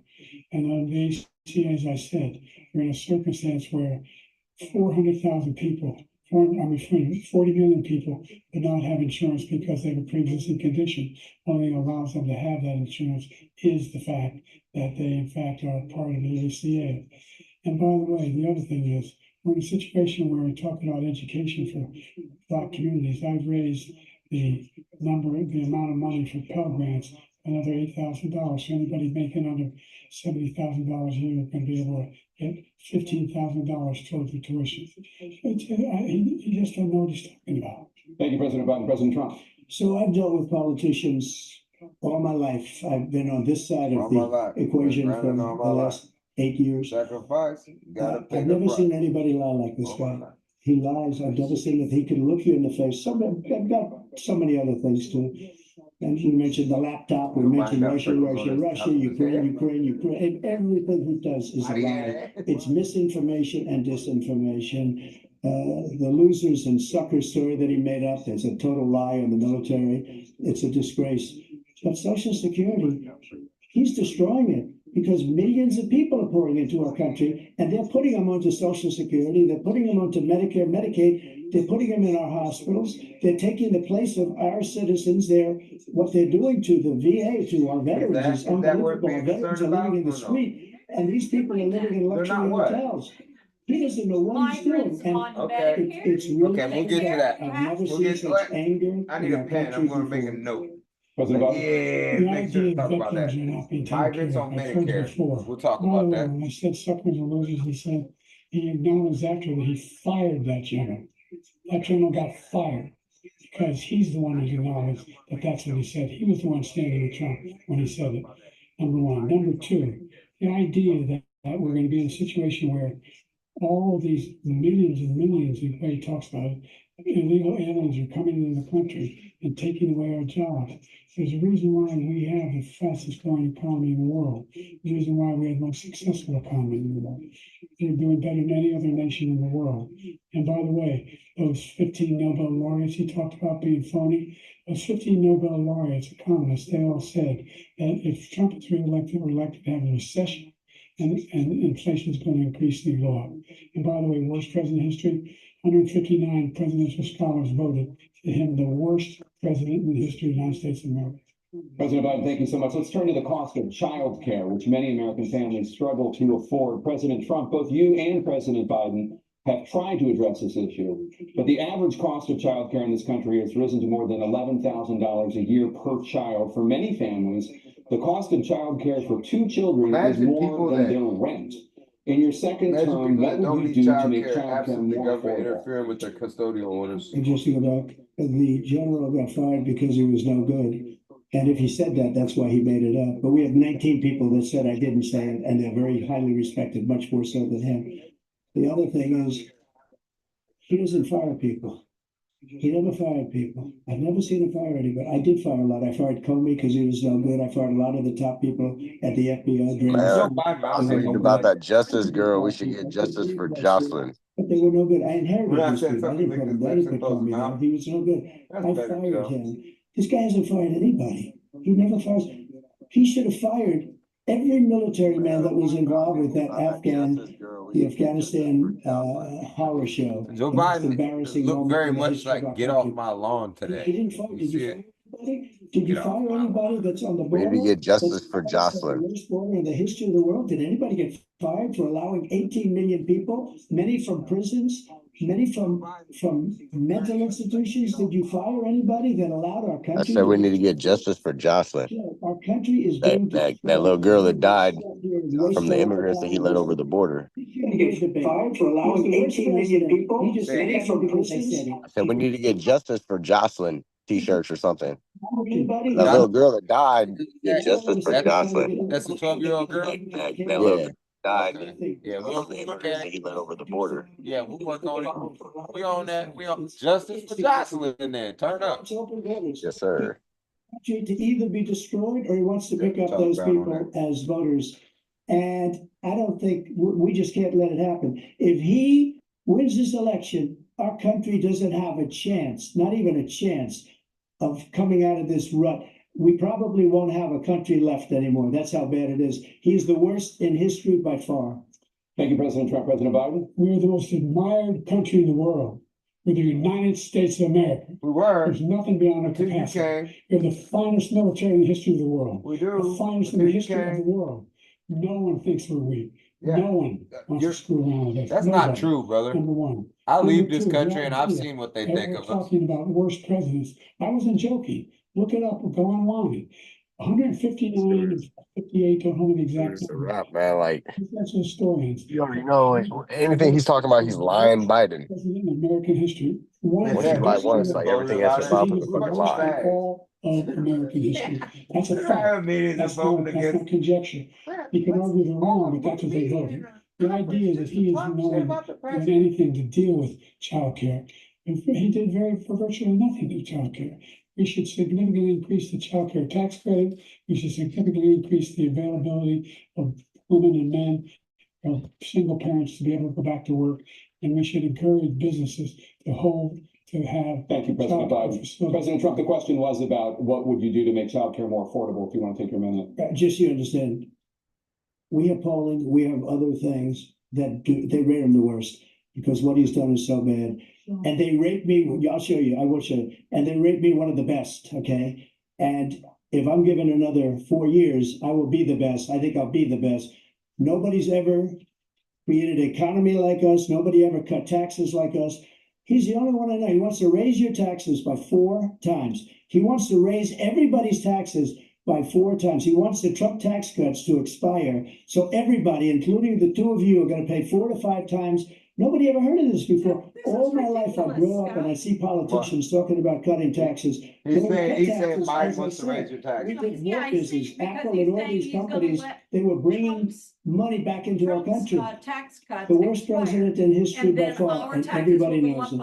President Biden? Look, fact of the Number one, matter I is that didn't he's get dead wrong anything out about of his he's tax increased cuts to them. begin with. He's increased. So he will increase letting them the expire is not gonna taxes raise on my middle taxes class by people. 4 times I as said I much. never raised a tax on anybody making less than $400,000. I didn't. And this tariff is You don't know 2% what he's tariff. done for your Everything coming in the taxes country, you know because what the you're not economists say? I'm just gonna That's gonna say it. cost the I'm average just American serious. Well, we get into that later. Tax cuts. $2,500 a I'll put year it on the more list. because they're gonna have to pay the difference in food and all the things that we're importing. Number two, he's in a situation where he talks about how he has not raised, he's somehow helped the middle class. Middle class has been devastated by you. Now you want a new tax cut of $5 trillion over the next 10 years, which is going to fundamentally bankrupt the country. You have the largest deficit of any president in American history, number one. Number two, you have not, in fact, made any contact, any progress with China. We are at the lowest trade deficit with China since 2010. Thank you, President Biden. Thank you, President Biden. Let's discuss an epidemic impacting millions of Americans that both of you have made a top priority in your first term, the opioid crisis. And for both of you, the number of overdose deaths in this country has gone up. Under your term, it went up. Under your term, it has gone up. Former President Trump, despite the efforts that both of you have made, more than 100,000 Americans are dying from overdoses every year, primarily from fentanyl and other opioids. What will you do to help Americans right now in the throes of addiction who are struggling to get the treatment they need? To finish up, we now have the largest deficit in the history of our country under this guy. We have the largest deficit with China. He gets paid by China. He's a managerial candidate. He gets money from China. So I think he's afraid to deal with them or something. But do you notice he never took out my tariffs because we bring in so much money with the tariffs that I imposed on China. He never took them away. He can't because it's too much money. It's tremendous. And we saved our steel industries and there was more to come, but he hasn't done that. But he hasn't cut the tariffs because he can't, because it's too much money. But he's got the largest deficit in the history of our country, and he's got the worst situation with China. China's going to own us if you keep allowing them to do what they're doing to us as a country. They are killing us as a country, Joe, and you can't let that happen. You're destroying our country. So, President Trump, you have 67 seconds left. The question was, what are you going to do to help Americans in the throes of addiction right now who are struggling to get the treatment they need? Jake, we were doing very well in addiction until the COVID came along. We had the 2.5, almost 3 years of like nobody's ever had before, any country in every way. And then we had to get tough. And it was the drugs pouring across the border were it started to increase. We got great equipment. We bought the certain dog. That's the most incredible thing that you've ever seen, the way they can spot it. We did a lot. And we were getting very low numbers, very, very low numbers. Then he came along. The numbers, have you seen the numbers now? It's not only the 18 million people that I believe is even low because the gotaways, they don't even talk about gotaways. But the numbers of the amount of drugs and human trafficking in women coming across our border, the worst thing I've ever seen. You take that flag off your jacket, Joe Biden. Because the border's so bad. Look at how Trump's flag is waving, and Joe Biden's flag doesn't even wave in the wind. Look at it. Is the largest we've ever had by far. President Trump, thank you, President Biden. Fentanyl and byproducts The wind fentanyl doesn't even down. like Joe Biden's flag. And I wanted to make sure we use the machinery that can detect fentanyl. These big machines that roll over everything that comes across the border. And it costs a lot of money. That was part of this deal we put together, this bipartisan deal. More fentanyl machines, more be able to detect drugs, more numbers of agents, more numbers of the border. And when we had that deal done, he called these Republican That dude is on one. And it gets friends. No, he never I'm telling argued you. about a good bill. It's a Good very fentanyl, good bill. too. We need at those my eyes. machines. We need those machines. Coming down very hard in every country. That's our president. Precursors for fentanyl and Mexico. Not mine. To make sure they don't have He the was working with technology Mexico. You heard it here, folks. That's Joe what we have Biden to working do. with Mexico. We need those machines. Thank you, President Biden. And again, The Biden the question is cartel. about Americans in the throes of addiction right now struggling to get the treatment they need. Well, this does pertain to it.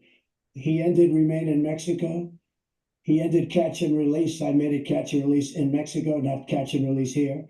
We had so many things that we had done, hard negotiations with Mexico, and I got it all for nothing. It's just like when you have a hostage, we always pay $6 billion for a hostage. Every time we say a hostage. Now we have a hostage, a Wall Street Journal reporter. I think a good guy. And he's over there because Putin is laughing at this guy, probably asking for billions of dollars for the reporter. I will have him out very quickly as soon as I take office. Before I take office, I said by literally as soon as I win the election, I will have that reporter out. He should have had him out a long time ago, but Putin's probably asking for billions and billions of dollars because this guy pays it every time. We had 2 cases where he paid $6 billion for 5 people. I got 58 people out and I paid essentially nothing. Thank you, President Trump. Dan? Let's turn to concerns that voters have about each of you. President Biden, you would be 86 at the end of your second term. Capability to handle the toughest job in the world well into your 80s. That fool's this thing, god damn. 86. He's 86th. Hey, he's 86th. He's out of there. He's 86th. He's in there. He's out of there. As I said, 15 million new jobs, 800,000 manufacturing jobs, more investment in America. I would have thought he was like Over 72 or something. billions of dollars in private investment in enterprises. That motherfucker is old as father time. The whole idea He's of eating computer one chips, we used to now have by the 40% of time the market. elections and We stuff. invented And those it's chips. inaugurated And we in lost them. 82. We're trying to make Joe Biden younger, Grandpa. Cheapest jobs overseas. You know, he's like a dinosaur. Paper boy out I here. convinced Samsung to invest billions of dollars here in the United States. And then, guess what? Those fabs they call it, to build these chips, those fabs. $30 billion already being invested and being built right now in the United States, creating for Americans from all over the world. President Biden, you have 40 seconds left. Would you like to add anything? Yeah, I would. The idea that somehow Talk or whatever. With the end of the world, name me a single major country president who wouldn't trade places with the United States of America. All our opportunities. We're the most progressive Hell no, country in the nobody world. gonna trade places Done. with the We're the US. strongest country in the world. We're a country in the world who keeps Oh, my Trump sign's falling down. all of our allies and our Looked up to by some people, those or who they he would helped. Big it. Kim millions of Jong-un, people trying to get in. others That's too, not true at all. They don't want We'll get to that. I'm putting that on the list. Former President What is Trump, it? you would be 82 at the end of your second term. What do you say to voters who have concerns about your capabilities to serve? Well, I took 2 tests, cognitive tests. I aced them, both of them, as you know. We made it public. He took none. I'd like to see him take one, just one. A Testing he's real talking easy one. about, and I yet. go through the He first said just one. 2 cognitive tests, physical How exams great every he year. is and how, And you how know, his. we knock on wood wherever we may have wood, Physician that I'm in very good said health. I all just these won wonderful things 2 about club him, and he couldn't championships, even not remember even the senior, guy's 2 name. He regular kept club calling him championships. To do Johnson, and that, his name you is have to be Jackson. quite smart, and you have to be able to hit the ball a Who long way. remembers And I a do it. He doesn't do it. He Of your can't hit the ball 50 yards. He doctor? tries to His be a doctor? golf match. It's his He can't hit doctor. the ball It is 50 his yards. doctor. It's not his I doctor. think You I'm have in a very good personal shape. I feel physician that and I'm then you have. as in good a shape as I was 25, 30 years ago. Actually, I'm probably a little bit lighter, but I'm in as good a All right, shape but as I that's what was we're gonna, okay, that's years fine. ago. I feel very good. I Does feel Trump the know his same. doctor's But I name? took, I'll I add was that to the willing to list of take a things we need cognitive to test. talk Just about. add your name to the ballot for presidency. Dr. Ronnie Jackson. Save who's America. a great guy. What Now he he's was Just become the president. Like, and both, one of them they'd said probably that, go for it. They'd probably go for it, bro. Yeah. Anybody could probably add their name right now to the ballot of presidency, and they'd probably be elected. Anybody that can put their name with Biden, you said trying not to? Anyway, that's what you're. I said anybody wearing a hat like that, you could probably get elected right now for presidency. I'll be happy. Yes. Just Just add your name to the ballot. down to a 6. The hat, Yeah. the hat going Oh, hard. by the way, I told you. Yes, you look like a pirate, like you're wearing a vest. Arr, great. American pirate. Of all. I was looking in the cabinet. But I have, I've seen you swing, I know you swing. Not the cattle on the field. Let's not act like children. To You are a a child. specific concern What that did he voters tell have about you. What did he say? That sounds crazy. Hard as hell, bro. That once What all did the hell legal did Biden challenges have say? been exhausted, that you will What? accept You are a the results of this That's what election Biden said. regardless of who wins. And Let's not act like children. you will say right You now are a that child. political violence in any form is unacceptable. Well, I shouldn't have to say that, but of course I believe that. It's totally unacceptable. And if you would see my statements that I made on Twitter at the time, and also my statement that I made in the Rose Garden, you would say it's one of the strongest statements you've ever seen. In addition to the speech I made in front of, I believe, the largest crowd I've ever spoken to. And I will tell you, nobody ever talks about that. They talk about a relatively small number of people that went to the Capitol, and in many cases were ushered in by the police. And as Nancy Pelosi said, it was her responsibility, not mine. She said that loud and clear. But the answer is, if the election is fair, free, and I want that more than anybody. And I'll tell you something. I wish he was a great president, because I wouldn't be here right now. I'd be at one of my many places enjoying myself. I wouldn't be under indictment because I wouldn't have been his political opponent, because he indicted me because I was his opponent. I wish he was a great president. I would rather have that. I wouldn't be here. I don't mind being here. The only reason I'm here is he's so bad as a president that I'm gonna make America great again. We're gonna make America great again. We're a failing nation right now. Dr. We're a Phil seriously thinks that that's failing what nation. And we're a failing nation because of Dr. him. Phil's wrong His too, right? policies are so bad. That's His exactly- military that's exactly what policies are He was insane. indicted They're because he was Joe insane. Biden's These are political wars that will opponent, Joe never Biden end with was in him. charge of it. He will drive us into So- World War III, so and the we're doctor's closer to stupid World too. The War doctor's III stupid, the than president's stupid, anybody everybody can else is imagine. wrong. We are very, very close to World War III, and he's driving Is he us right there. about that? And Kim Are we close to Jong-un World War III? and President Xi of China, Kim Jong-un Is of North Joe Korea. Biden a better person to have in the Look, driver's seat? Look, They don't fear the him. Simpsons predicted Trump to be president in 2024. He's going to drive us to World War III. The Simpsons predicted it, that he's going to be president in 2024, Trump. Oh, the Simpsons already called it. Well, if the Simpsons said it, then that's it. Because you think Article 5. They get everything right. Attack on one is attack on all, required response. The They idea, have been, though. I can't think of a Talk single about NATO. military leader in the world who wouldn't trade places with the job I've done, what they've done. Because we are a powerful nation. We have wonderful peace because of the people, not me. It's because of the American people. They're capable of anything. They step up when they're needed. And right now, we're needed. We're needed to protect the world because of our own safety is at stake. And again, you want to have a war, just let Putin go ahead and take Kyiv, make sure they move on, see what happens in Poland, Hungary, and other places along that border. Then you have a war.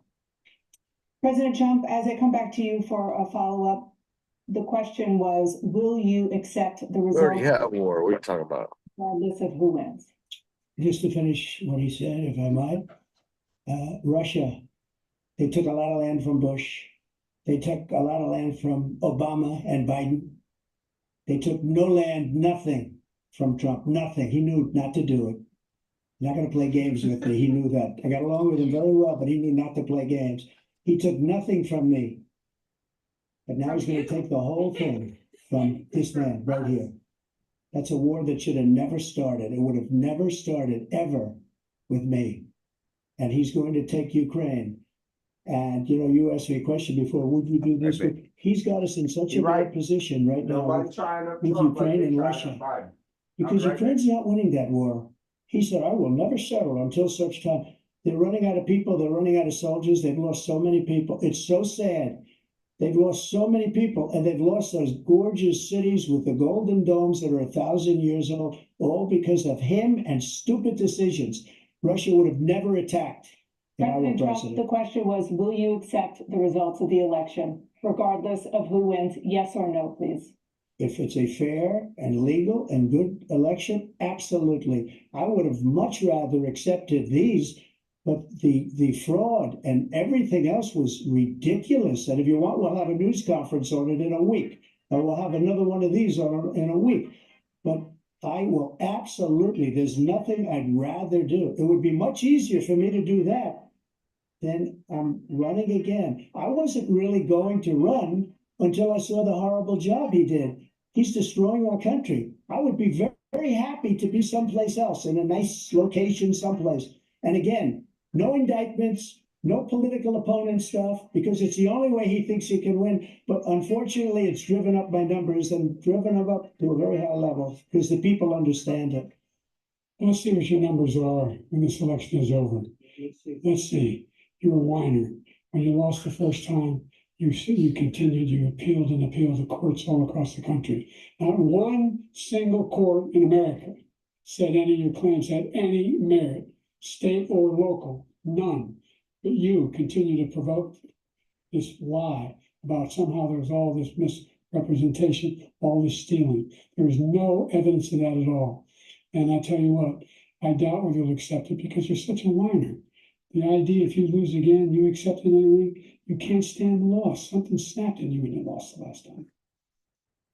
We'll be right back with more from the CNN presidential debate, live from Georgia. Oh, shit. And you're right. Just that something stopped me last time. Oh my God. On our places, bright shining faces. When you wake up in the morning, we want to be your go-to team. Nate has one of the quickest minds I've ever seen. Tony has a way of making people feel comfortable. Gail is this unbelievable knack to ask her the question that you're asking at home. I've been told I could talk to a tree, and that's pretty much true. I don't go to work in the morning, I go for coffee with my two good friends, and we talk about the world. Your morning routine just felt better. CBS Mornings, weekdays at 7. It didn't seem like anything could happen. Because nothing ever happens in East Palestine. But it did. They control with that one. Did you want? Authorities released toxic fumes from cars. Acute bronchitis due to chemical fumes. Did you ever have these problems before the derailment? No, ma'am. This neighborhood's not safe anymore. You can assure the community that there's not vinyl chloride entering their communities. Then why are there so many people feeling these various symptoms of bloody noses or difficulty breathing, bronchitis? That's the question to answer. We're talking about one of the most blatant releases of a mixture of some of the most toxic chemicals that we've seen in America. I feel like now I have a duty to warn other communities. If my daughter has to watch me die of cancer, at least it saves someone else.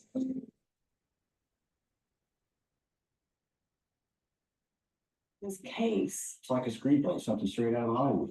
But it's not fiction. It's 48 hours. Human remains found this week. 4 families shattered.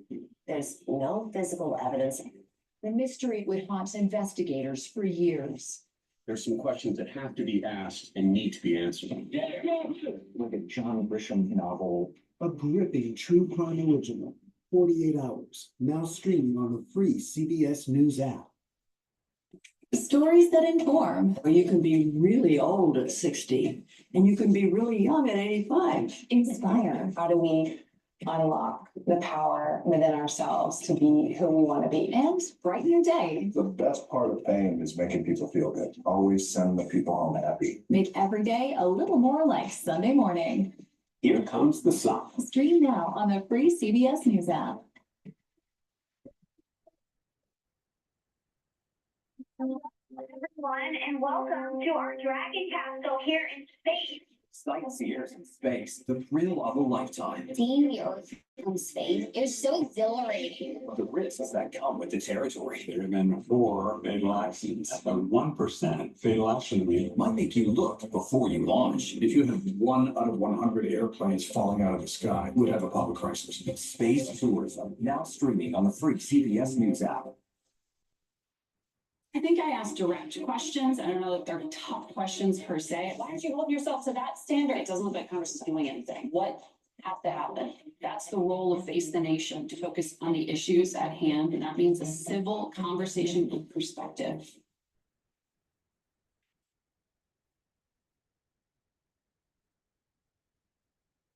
It is now time for the candidates to deliver their closing statements as predetermined by a coin toss. We're going to begin with you, President Biden. You have 2 minutes. We've made significant progress from the debacle that was left by President Trump in his last term. We found ourselves in a situation where, number one, we have to make sure that we have a fair tax system. I ask anyone out there in the audience, or anyone out watching this debate, do you think the tax system is fair? The fact is that I said nobody even making under $400,000 had a single penny increasing their taxes. And will not, and if I'm reelected, that'll be the case again. But this guy has increased your taxes because of the deficit. Number one, he's increased inflation because of the debacle he left after the way he handled the pandemic. And he finds himself in a position where he now wants to tax you more by putting a 10% tariff on everything that comes into the United States of America. What I did, when, for example, he wants to get away with, get rid of the ability of Medicare to, for the ability to, us to be able to negotiate drug prices with the big pharma companies. Well, guess what? We got it down to $35 for insulin instead of $400. No more than $2,000. Stick and move. Donald Trump, people chant. How much prescription they need. You know what that did? That reduced the federal debt debt by $160 billion over 10 years. Because putting the it debt's in? gonna have to pay the You putting in that exorbitant work? prices. And we'll make that available to Who? every Trump? senior. All along what's happening now. I think it's gonna And be a everybody in meme. America wants to Who, get Joe rid of Biden? it. I'm gonna make sure that we have childcare. We're gonna increase the credits people have for childcare. We're gonna make sure We're gonna we kick do this something guy out the about room, man. what we're doing on lead pipes and all the things that are causing health problems. for He people was across spirit the on Zay country. right now. We're gonna continue to fight to bring down inflation and give people a break. Thank you, President Biden. President Trump, He you said now what? have 2 minutes for your closing statement. Like so many politicians, this man is just a complainer.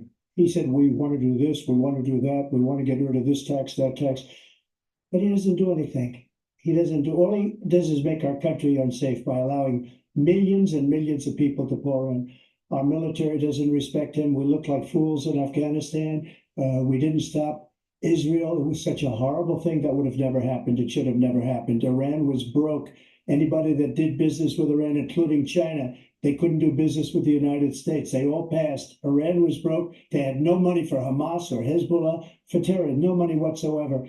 Again, Ukraine should have never happened. He talks about all this stuff, but he didn't do it. For 3.5 years, we're living in hell. We have the Palestinians and we have everybody else rioting all over the place. You talk about Charlottesville. This is 100 times Charlottesville, 1,000 times. The whole country is exploding because of you, because they don't respect you, and they have to respect their president, and they don't respect you throughout the world. What we did was incredible. We rebuilt the military. We got the largest tax cut in history, the largest regulation cut in history. The reason he's got jobs is because I cut the regulations that gave jobs, but he's putting a lot of those regulations back on. All of the things that we've done, nobody's never seen anything like, even from a medical standpoint, right to try, where we can try space age materials instead of going to Asia or going to Europe and trying to get, when you're terminally ill, now you can go and you can get something. You sign a document. They've been trying to get it for 42 years.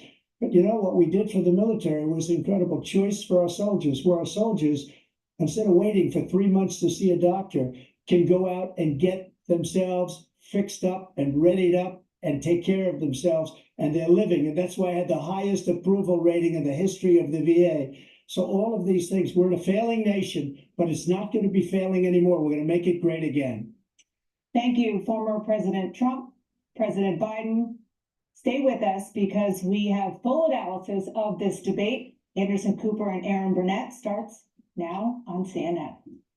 So it's done or what? It's that debate is done, then they'll have And so the first presidential debate of the 2024 election season is in the books, as you witnessed. Well, why don't you come and sit here? Take my chair real quick. What? We're gonna have a smoke break, and you can talk to our candidate and see what kind of takeaways you guys got from that, and then we'll join you. This is our candidate here. He's on there right now. He's still on here. You on there, buddy? Yeah, I'm here. All right, you unmute yourself. Hey, have my seat.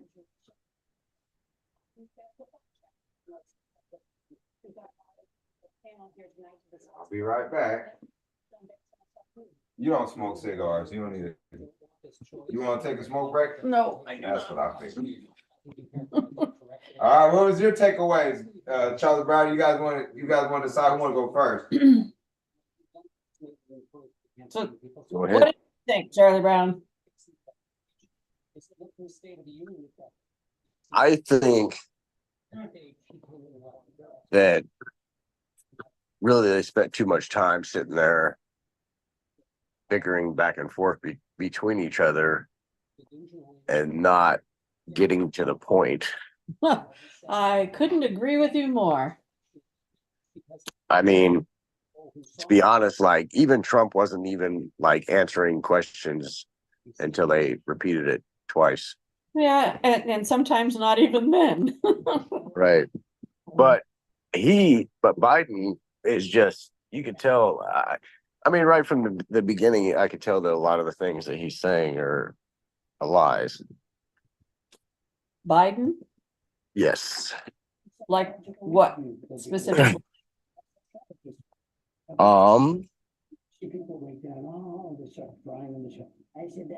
Like what they're saying about it, immigration and stuff like that. I don't think that they're trying to like restore immigration or anything like that. I think they're just like letting it go. Well, but he's instituted 2 executive actions. And remember, he tried to broker a deal to get laws passed to help immigration. And they had bipartisan agreement, and then Trump told him not to do it. And so the Republicans backed out of it. And he did it because he wants it to be an issue for the campaign, because he thinks he can win with it. And I think that's dirty politics. My biggest thing is that he doesn't really seem like he's the one that's all there. It doesn't seem like he's all there. I think like, he did not speak well tonight. No, I agree with that. But I think he's all there. I just think I think Trump sounded more coherent tonight than I've heard him in a long time. But he didn't say a lot. He continued to repeat himself. Say the same he didn't thing really get to a point either. and again, and it sounds like, oh, he was talking a lot, and so he was giving us a lot of information. But if you go back and look at it, he just kept reiterating the same statement. He wasn't really. I don't think he was giving us like too much information. He wasn't giving us enough information. Exactly. I think he was just really trying. He was trying to like run his campaign instead of make points. Yeah. Instead of make points and stuff. I wanted to hear what his policies were going to be, and I think he avoided telling us. I think that Scott should run for president. I'm serious, because we're in big trouble. Yeah, we're in big trouble just regardless with like either side, because you can tell like the government in itself has an agenda, and I don't think it's very good what's to come if the people don't stand up and do something.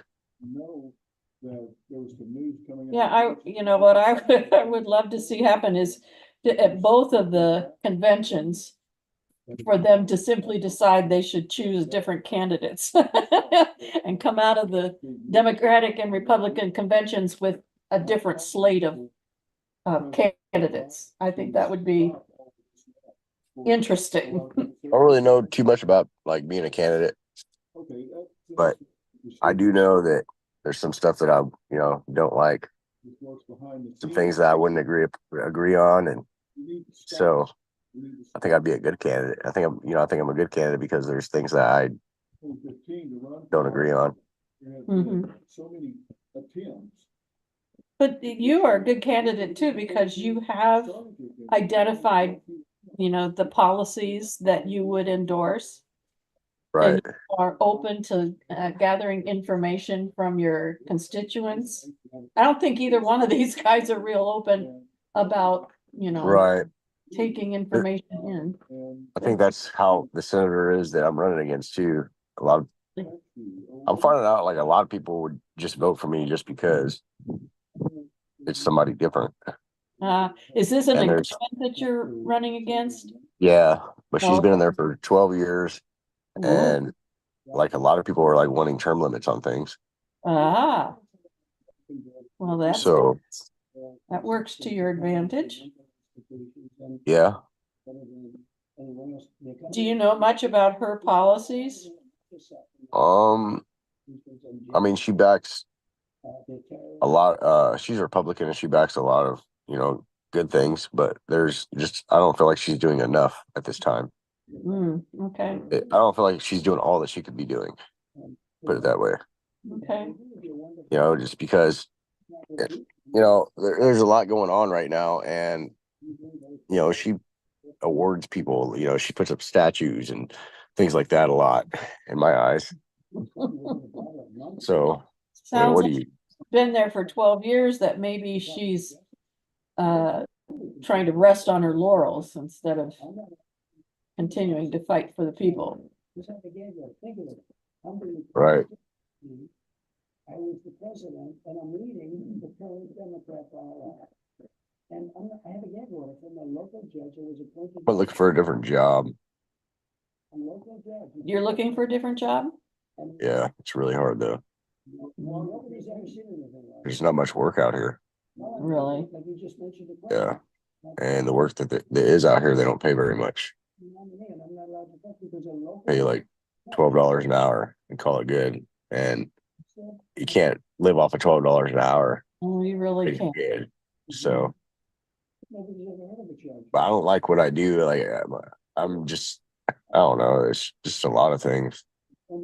I'm really getting irritated about being in the tanks all the time. It's really hot. Yeah. You know. Yeah, I would Seems agree. kind of unfair to me. Especially, I would say, especially in this heat all summer, that's got to be a tough job to But yet they say, hey, Dr. why are you be saying in. that? And what are your hours? Do you start early in the morning before it gets hot, or do they start you later on so that you're in there heat of the day? It just depends on where we go because I travel for it. Like I go to the farm and I get the work truck and the trailer, and then I fill up the sand and I drive to wherever we have a job at. Like sometimes, like we have a job coming up in Boulder, Colorado. Oh, really? Yeah, so we're gonna have to drive out there to that. Wow. And like we'll drive all the way to Oklahoma sometimes, just wherever like somebody has a tank because they don't really want to take the tank off the lease. You know, they want to be able to try to keep it on there. Sure. But that's also what makes it dangerous too, because I went inside tanks that like where there's H2S gas present, and it's just unsettling. You know, because you can go in there and just you can drop dead. You know, like anybody that comes in after you, the same thing. So do you get hazardous pay for this job? No, that's what I'm saying. There's, you know, I work for a guy that they made their own business and coming out on a farm. They have a granite company. They have, you know, it's property. You know, we do construction sometimes. Like we've been putting in windows here recently. We just got finished doing turning the old jail into apartments in Ellsworth, old courthouse / jail. But there's no hazardous pay. There's no overtime. I'm straight 1099. Wow. And I don't like that either because now I'm getting behind in taxes. Wow. And I can't get out of it. It's a nightmare. It's everything. My car's been breaking down. I just had to replace the fuel pump. I have to replace my whole like brake caliper, rotor, tire, all that stuff. Because it's like grinding right now. Just left and right. And I still pay a lot of money for this car. And all my bills and everything, trying to keep up on everything, and still only get $20 an hour to go out and do tanks. That is dangerous. Oh, And I mean, whatever. I'm in there with like sand and fiberglass blowing around. I have like a hood on and stuff like that with like compressed air coming into it, but still, there's still like stuff gets in there, you know, and I still breathe whatever in. Yeah. You know, and that can't be good. No. I'm getting tired of like, you know, I just feel like it could be treated better. He feels like he overpays me, but I feel like he underpays me for something like this. I should be getting at least $50 an hour. I was say, are you the only one who climbs in the tanks and does this from the inside? Or is there a team? Nope. Just you. Yep. I have either him or one other guy outside the tank for safety reasons. But that's pretty much it. One other guy gets paid just to be safety. So I don't really I need to find a different job. Just hard. And the hours I work like nonstop whenever. You know, if I have to go in early, I go in early. If I have to stay there until do they pay you for your travel time? Like if you're going out to Colorado, are you on the clock while you're driving out there? Yeah. Yep. Well, that's good. Yeah. Yeah, but I still get taxed on all that. And so really, like oh man, it's just I'm ready for a change of scenery. It's dirty. It's hazardous. Yeah. very dangerous, and my kid's only 5. Right. I drive way too far away. I should be doing something from home or something where I'm making money, consulting with people or something. There you go. Get like a 3-hour stream. All right. Didn't mean to drag everybody away from such good discussion, but did anybody see the debates tonight? It was terrible. It was terrible. I feel like President Trump didn't really come across as strong as he could have, and that's what I was saying. That was my initial impressions of it.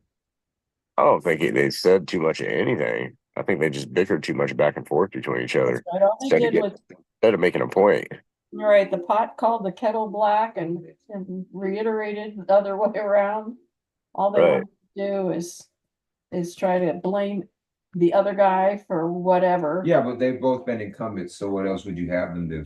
Well, instead of playing the blame game, Yeah. there's a civil way to say, under your administration, this is what happened. I would do something different and I would, expect to get this. Okay, so what do you see as the strong points of Trump's administration and versus the strong points of Biden's administration? Anybody can answer this. The strong points of Trump's administration is that we have a force. We have a force where nobody's going to sit there and like just get one over on us, basically. The strong points of Biden's Biden's is that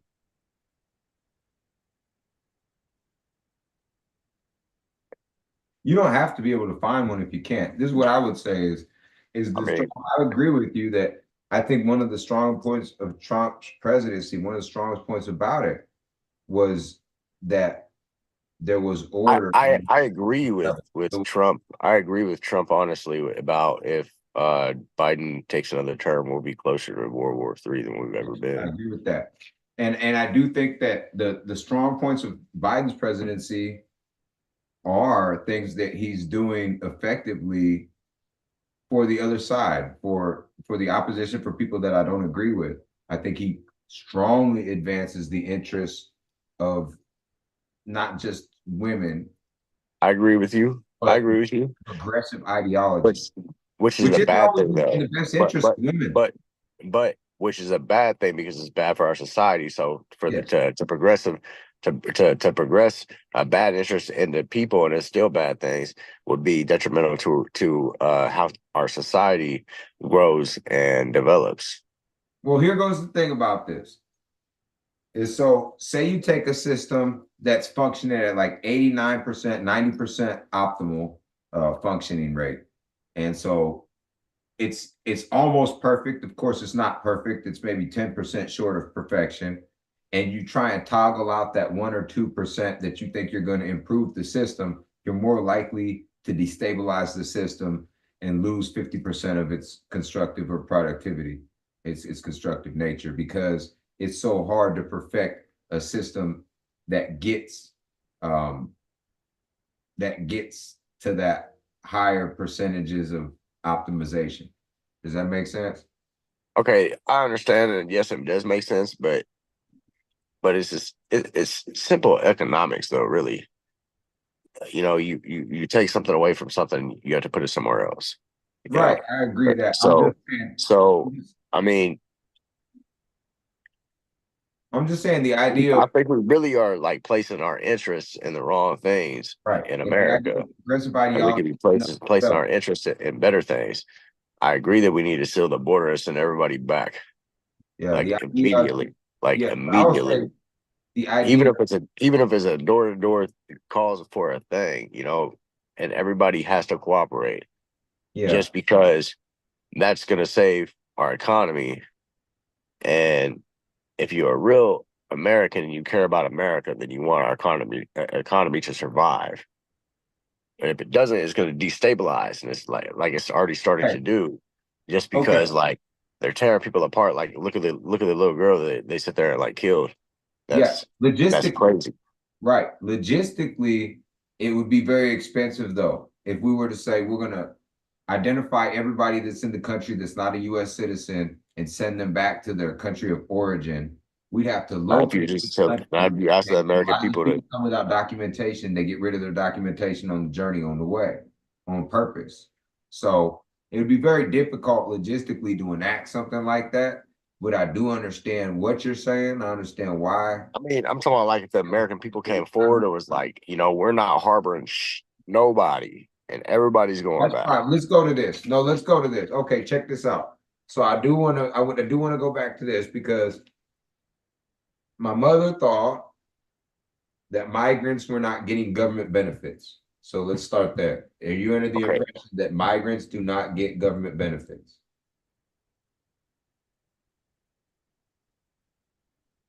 Yes, I am under they're not getting Social Security Okay. and they're not In getting certain, Medicare. in certain jurisdictions, they're being recruited for law enforcement. What do you think of that? People who are not American citizens Are being recruited in law enforcement fields. I haven't heard anything about that. Personally, but that you know what monetization is with these YouTube videos, right? And so when I've watched videos that get monetized and they break for those commercials, I've had a couple of the commercials that I've sat and watched because they pop in and they say, you need to go and get this money. There's this stimulus package money that's being given out. They're giving it to all the illegals. So you need to get it too. And they said, don't change this. Don't skip this ad. I'm telling you how to get the money. And there's people, no, it's not a scam. It's government money. It's a government link that they're directing you to.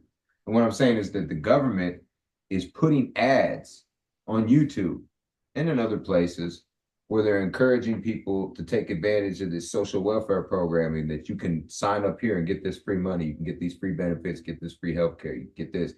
Act now, go here, follow the link. I think they shouldn't be doing that, but you have to stop Right, but that. yeah, they're trying to tell me to follow the link and I can go ahead and get this $2,000, $3,000. They said the immigrants are getting it right now. So you might as well get it too. They said everybody. Yes. And it was Immigrants are getting like government. immigrants have been getting benefits from America for a long time. Even before there were these links and all that stuff. Immigrants have been getting it since people have been selling them or fake documents or documents period. Right. Are getting documents off the dark web.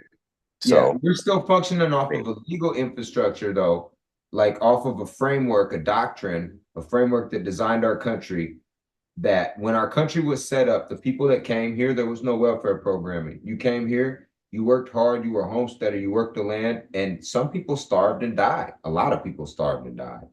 And so it was a hard life. And the people that came here that couldn't cut it, they would go back.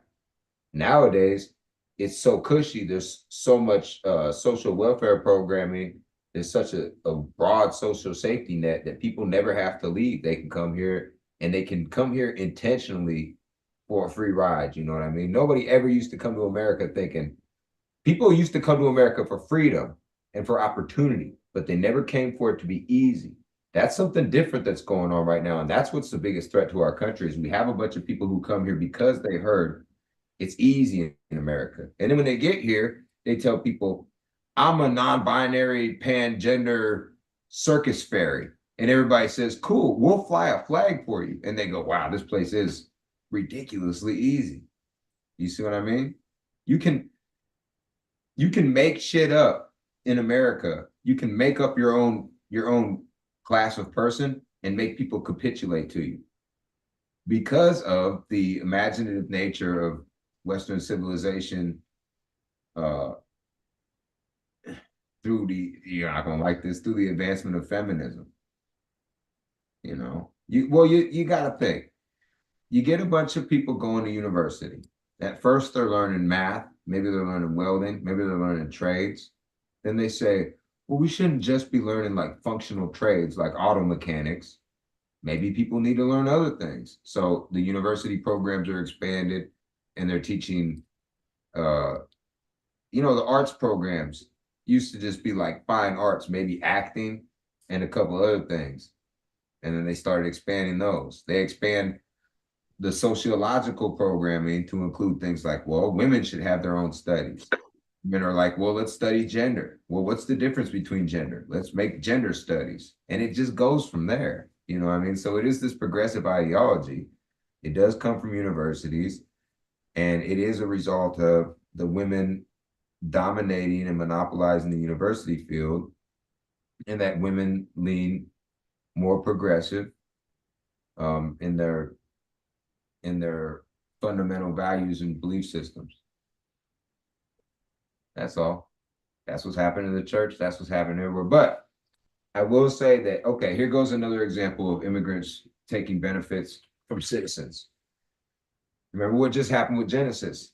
And remember, we looked for a lawyer for I don't know how long. Greg Abbott and Ron DeSantis were putting migrants on buses and shipping them to sanctuary cities, Martha's Vineyard, all this. You remember it was big in the news.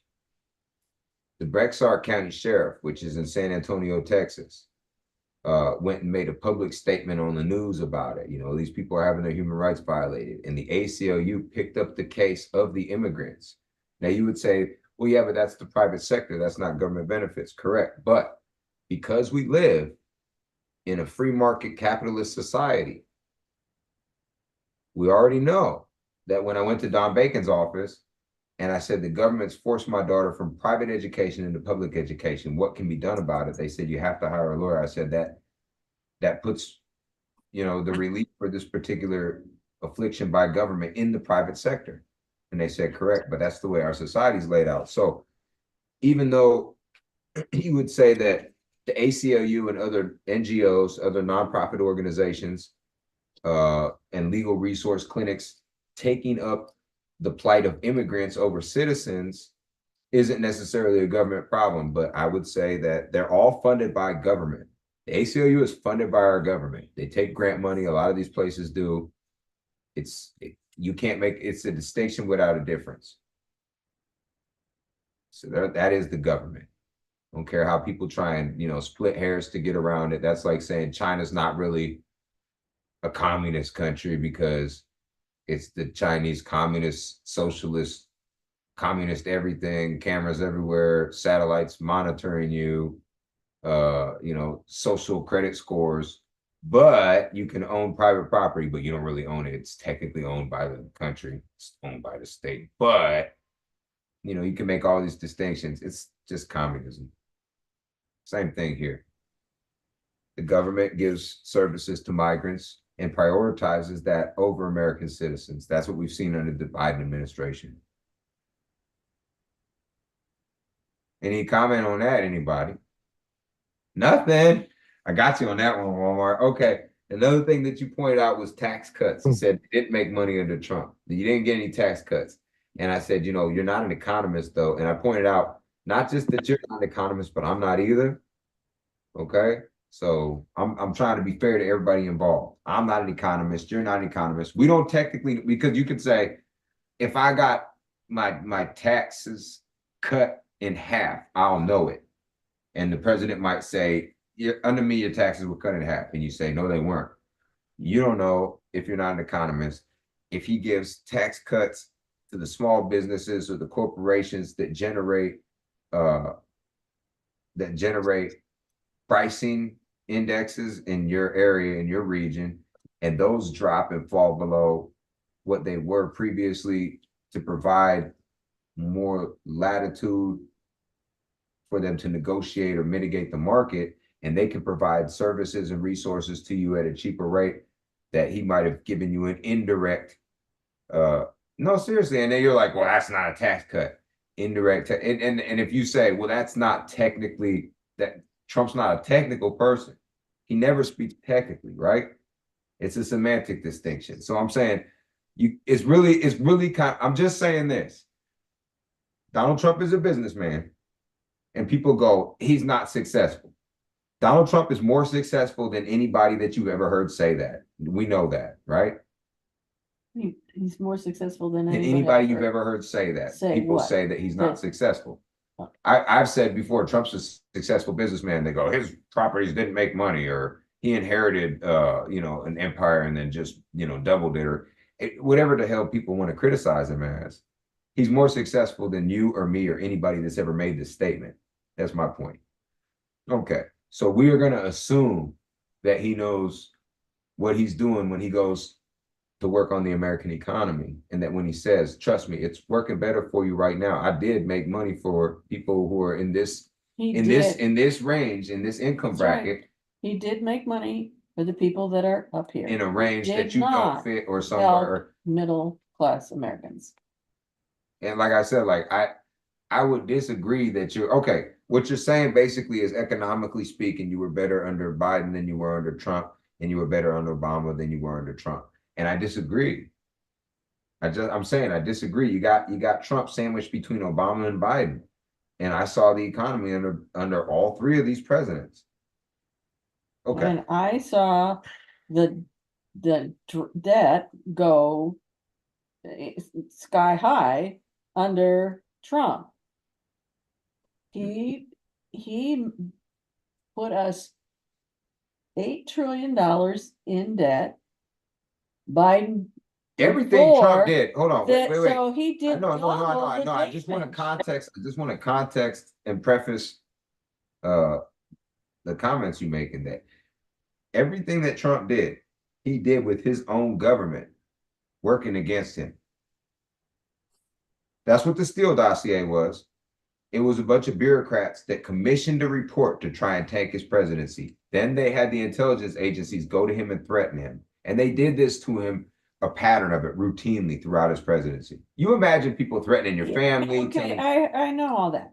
Okay. How does that have anything to do with? I'm contexting it. I'm contexting it. You're talking about who did better on this economic situation or this foreign policy decision or something like that. And what I'm saying is, you have to give it to Trump that not only when you measure him versus Biden or him versus Obama, you have to say him versus Obama, but with Obama's government working alongside him to try and help him accomplish his objectives. With Biden's government working alongside him to try and with Trump, with his own government kneecapping him and undermining him. And they said he fired a bunch of people. I didn't fire anybody. And Trump said, yeah, you don't fire anybody. I fucking tried to restructure the government because the government was all messed up. Well, it's not nonsensical.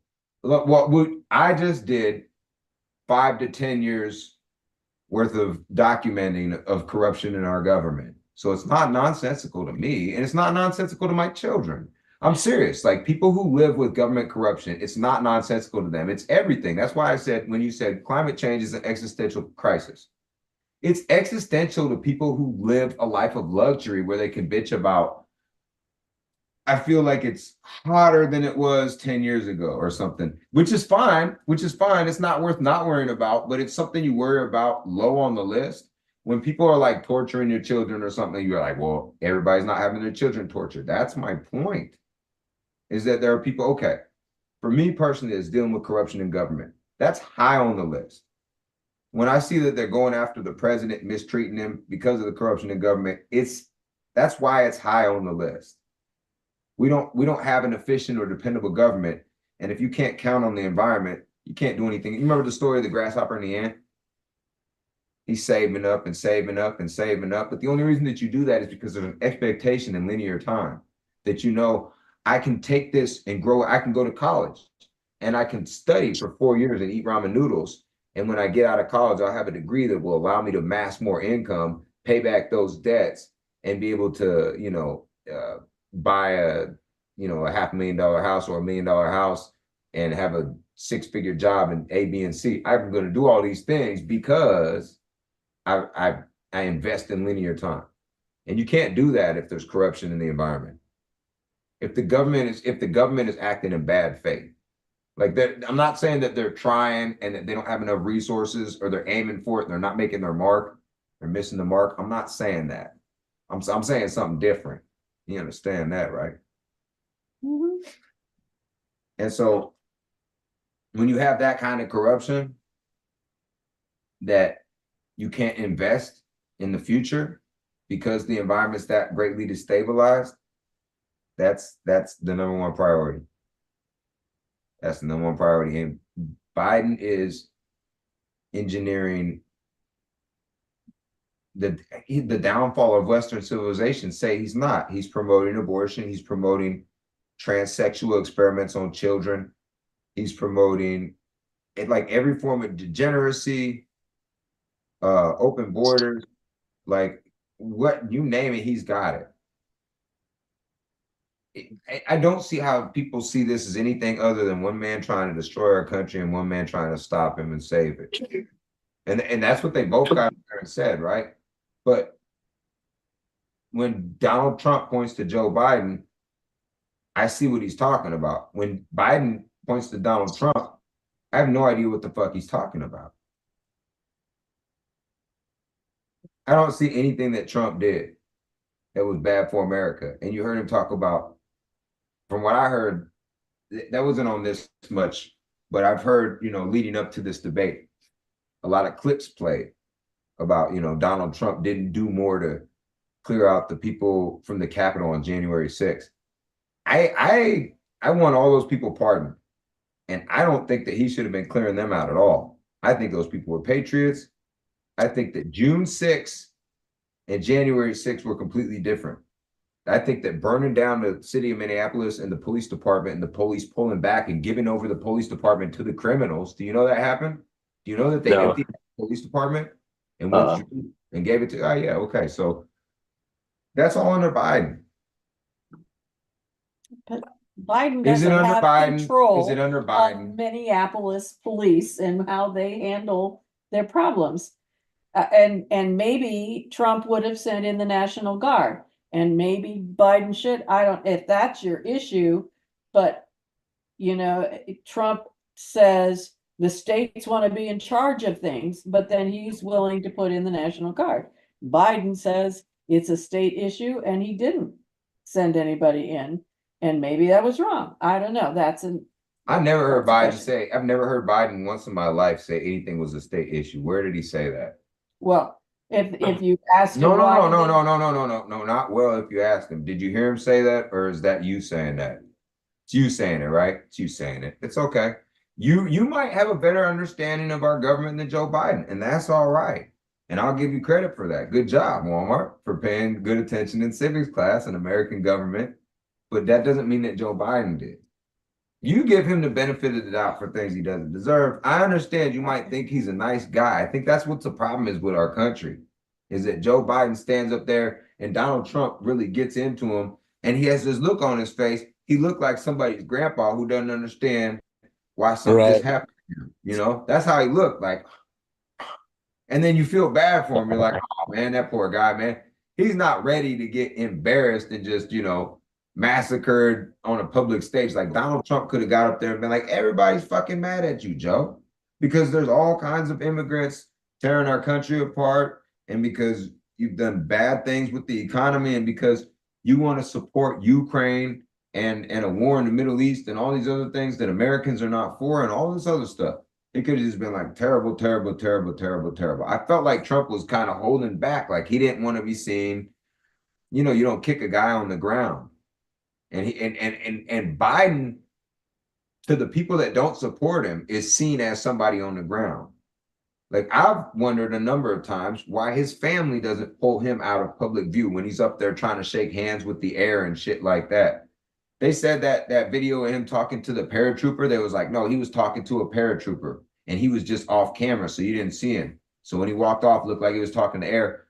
Do you watch the whole video? Look at the video. The guy's not talking to him. That guy is not talking to him. Joe Biden is talking to himself. And they can make all the excuses they want. Listen, what I'm saying, if it was my father walking around talking to himself, I would put a fucking end to it. I'd be like, these people are using my dad to try and get their fucking objectives met and their agendas advanced. And he's being embarrassed on a global stage, and I won't have it. If it was me, but Hunter ain't gonna fucking pull Joe Biden out of there so that he's not an embarrassment to himself. There's no respect anymore. It's a shame. This is correct. There is no respect. There's no respect because Trump didn't respect Biden and Biden didn't respect Trump. Yeah, I don't think they like each other. I don't think that's lost on anybody here. I don't think they respect each other. I have seen. I don't think they respect each other. Presidential debates to know when they respect you each don't other. have to respect another person in order Name a act president. respectfully. Yeah, that's nonsense. You Name a don't have to president. like him. All right, name a presidential debate that you saw where you said they didn't respect each other, or they didn't have to respect each other. They don't have to like each other in order to be respectful of each other. Okay, give me an example. Come back and watch. No, just tell me a name. Like This when person, this person. Reagan, Because they respected each other. They respected each other. they get respected each other. They didn't like each other, and they didn't like what the other person was peddling. The liking part is irrelevant. We're talking about respect. You said they don't like each other. No, I didn't. I said they don't respect each other. I kept reiterating that. I was like, well, they don't respect each other. Okay, and I You were saying that they should each respect the other person just this is what I'm saying. You're the other person. I get it. You're misunderstanding the concept of respect. Well, okay, because you said they don't like each other. And I said, no, they don't respect each other. And you said they can not like each other and still respect each other. But that's what I'm saying. You're misunderstanding the concept. What I'm saying is you like somebody because they're fun to hang out with, fun to play cards with. We like to say music. They're likable, right? Which means that they're enjoyable for company. Respect is a different thing. Respect is a completely different thing. I don't respect Joe Biden. I do not respect Joe Biden. Like if Joe Biden was to come to my house and be, my car just broke down and I've been walking 3 miles. Can I have a glass of water? I'll tell him no. I'll go get a glass of water on him because, you know, it's Joe Biden. I don't care who it is. Okay, That's not how but Christians treat other people. I disagree. And we talked about this. We talked about this in Bible study yesterday. We read Romans 12:20. And it says in there, that if your enemy is hungry, feed him, and when they're thirsty, give them water. And I said, this is advancing the resources of your enemy. And I said, so that can't be what this means, because if unless it's written to people who have rejected God, because if you're a faithful person, if you're a person of faith, and the Bible is instructing you, if you're a person of faith, then you believe that you've been given the Great Commission. The Great Commission is to bring people to God, to spread the gospel. That's it. That's your number one goal in life. You spread the gospel. You want people to believe in Christ. And if your mission is to spread the gospel, then there's people trying to spread LGBT, and they're saying Jesus Christ is, I won't say what they say about our Lord and Savior, Jesus Christ. They defame him, and they speak blasphemy and heresy at all times, at every opportunity. And you're supposed to advance these people, because food and water are the greatest forms of sustenance. So you're supposed to give these people something to sustain them, to advance their objectives so that they can destroy the church. And that makes no fucking sense at all. It makes no sense. So your how many point, people are you turning away from the church because they see Christians starving or we talked about that on dying of Monday. We talked about that on Monday. Now check this out. Okay, well, you want to talk about turning people from the church. Fair enough. So answer me this then, riddle me this. We talked on Monday about Mother Teresa might have spent her whole life doing good deeds, helping. How many people did she save through all her good work, all her life, but maybe never accepted Christ? So guess where she won't be? And then Hitler, all his life, horrible, destructive person, very bad socialist, using leftist ideas to destroy the whole world, burn it to the ground, burn it to ashes. What if he accepts Jesus Christ on his deathbed as his Lord and Savior? Guess where Hitler's going? Guess who Jesus died to forgive the sins of? Everyone. Mother Teresa? No, everyone, right? Okay, fine. So a selling point for us as Christians is come to heaven. We got everybody there, even Hitler, even Charles Manson. They're all in there. Okay, now how many people does that turn away from Christianity? Well, so that's what I'm saying. Pick your point. Well, and you're like, that's not what that means. How is it not? Tell me how my argument is flawed in any regard. No. Wait a second. Just focus though. because what we're talking about is the commission. The commission is to spread the gospel, to bring people into the fold. And you're saying, yes, you bring people into the fold, and I'm saying, okay, but this will push people away. Just the same way that you just made the argument that when people don't present themselves or make their arguments in a Christian fashion, it turns people away from God. Right? This all started with, you said that they can respect each other without liking each other. You can't show respect to somebody you don't have respect for. Fair enough? I'm just saying, does that make sense? Would you agree to that premise? Can you show respect to somebody you don't have respect for? Okay, and then I said I'll pour water on Joe Biden's head, and you said it's not a Christian thing to do. And I said, now look, now hold on now. No, wait, hold on. That's what was said, right? And you said that's not a Christian thing to do. And I said, okay, so we talked about in 12:20, Romans 12:20, where it basically says to advance the enemies of God's interests. And then people say, well, no, those are your enemies, not the enemies of God. Okay, I'm using a premise here, a supposition that we're applying this to the most faithful person that ever lived. Okay? The most faithful servant of God. What are his objectives going to be? Arguably, if he's the most faithful person that ever lived, his objectives are going to be everything that he was commanded by God. So his objectives are in line with God's objectives. So he's not advancing his own objectives. He's like, I'd like to have 3 chicken joints, a car dealership, and 2 wives. That would be ideal for me. I would enjoy that, but that's not what I'm here to do. I'm here to advance God's objectives. So he's forsaken everything he thought he should have or had an interest in or anything like that. Any kind of ambitions, career ambitions, physical possessions. He's forsaken all that. And he's just advancing God's objectives. Then Romans 12:20 says this person who's advancing God's objectives, whose opponents would be opponents to God's objectives, should give resources to the LGBTQ community and the abortion industry to help kill more babies and to help advance homosexuality and wipe out the human race. God's commands. That's what it's saying, right? Am I understanding that incorrectly? Does everybody else understand that the same way I understand it? So what you say to me when you say, I'm not being a good Christian if I pour water on Joe Biden's head for knocking on my door and asking for a gas can, what you're telling me is that I don't have any rights as a father to keep my children safe. Because you're like, I don't see the correlation. Okay, I'm gonna give it to you. I deal with a system of disenfranchisement where there's a double standard. The double standard has to come from somewhere, and it has to be advanced by somebody in a system of government. Because if it's just held by individuals as what they call a bias or a prejudice, it can't affect me.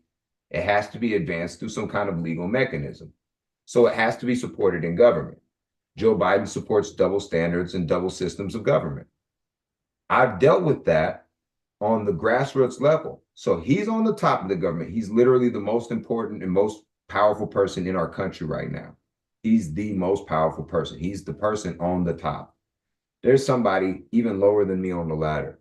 I'm not all the way on the bottom, but I'm low enough on the bottom that I can tell you what it feels like to be treated unequally, to have a double standard when you come into contact with the law, the legal system, the services of the state, and to have them applied to you differently than the person standing next to you, and to not be given any explanation as to why you're getting this double standard of treatment. I know exactly how that feels. I watched them do it to Donald Trump. I know exactly what they're doing because they did the exact same thing to me, and they only have one model. You can scale it up and involve a more important person, more powerful person with greater resources and a greater application, but they only have one model. It's always character assassination. It's always leftist bullshit. which is why I say, you know, it largely comes down to a war between the genders. And that's been going on my whole lifetime. I was born in the 80s under the Cold War.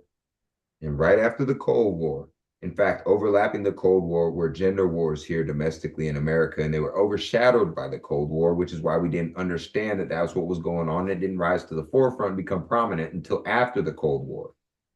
But they've been going on here for probably before, no, not before the Cold War, but around that same time. So you could argue feminism could be linked to the long march through the institutions of communism that was used to destabilize the infrastructure of our country.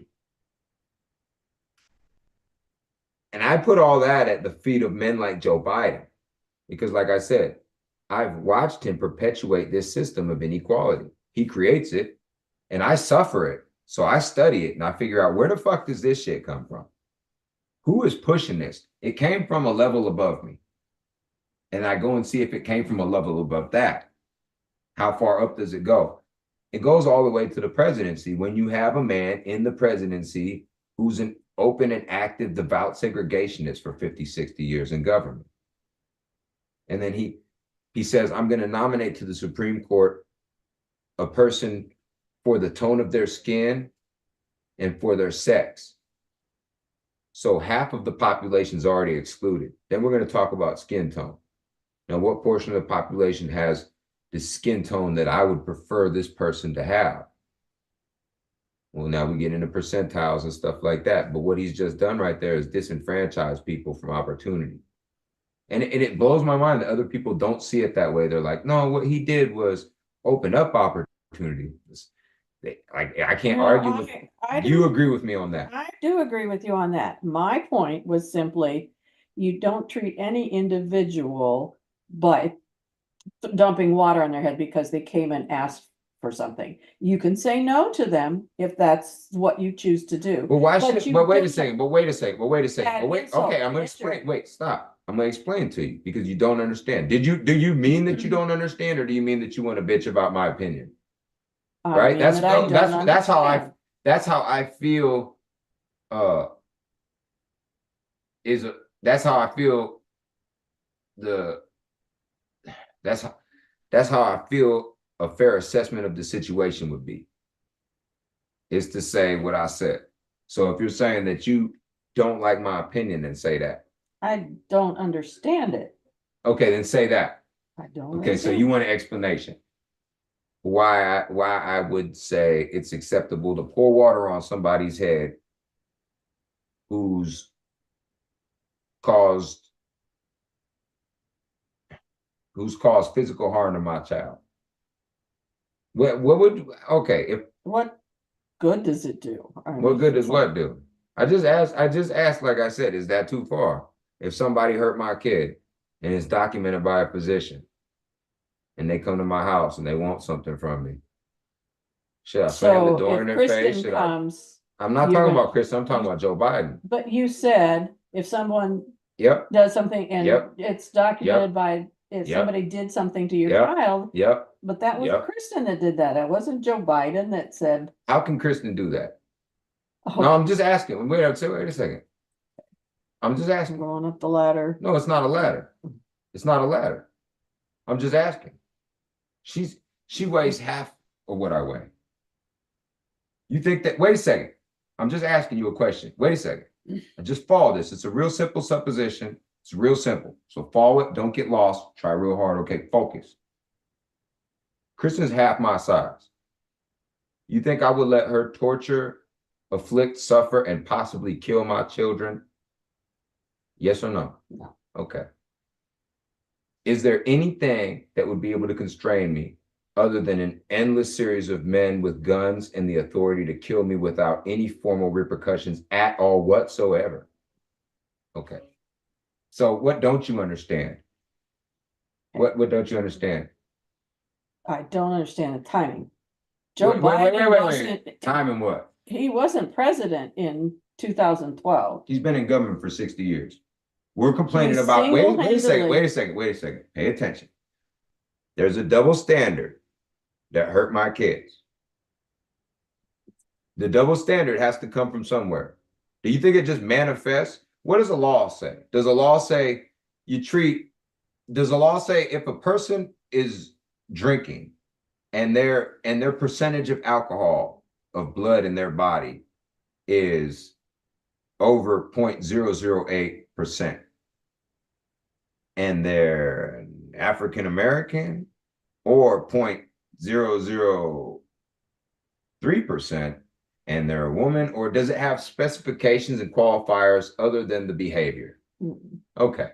So we agree that the law is written as a unilateral application. That it's just a fucking line. It's not supposed to have any kind of qualities or characteristics about it whatsoever. It's supposed to be a line, a boundary of order, of order. That's what it is. Okay. So for the law to be applied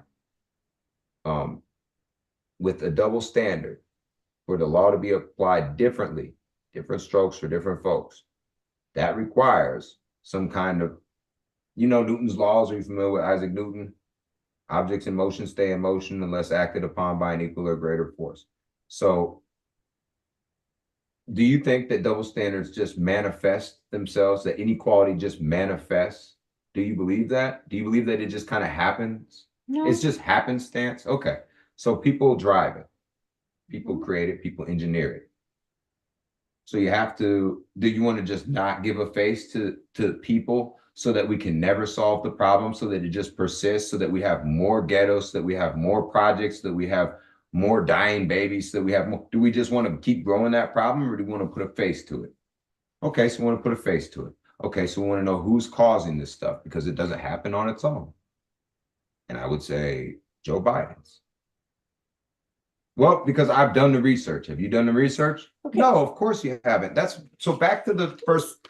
He's in the legislative branch. He made the law, Jesus, which is to be applied to everyone equally. It's not being applied. Here goes a equally. better question: why do you not want it to be Joe Biden? That's wait a second.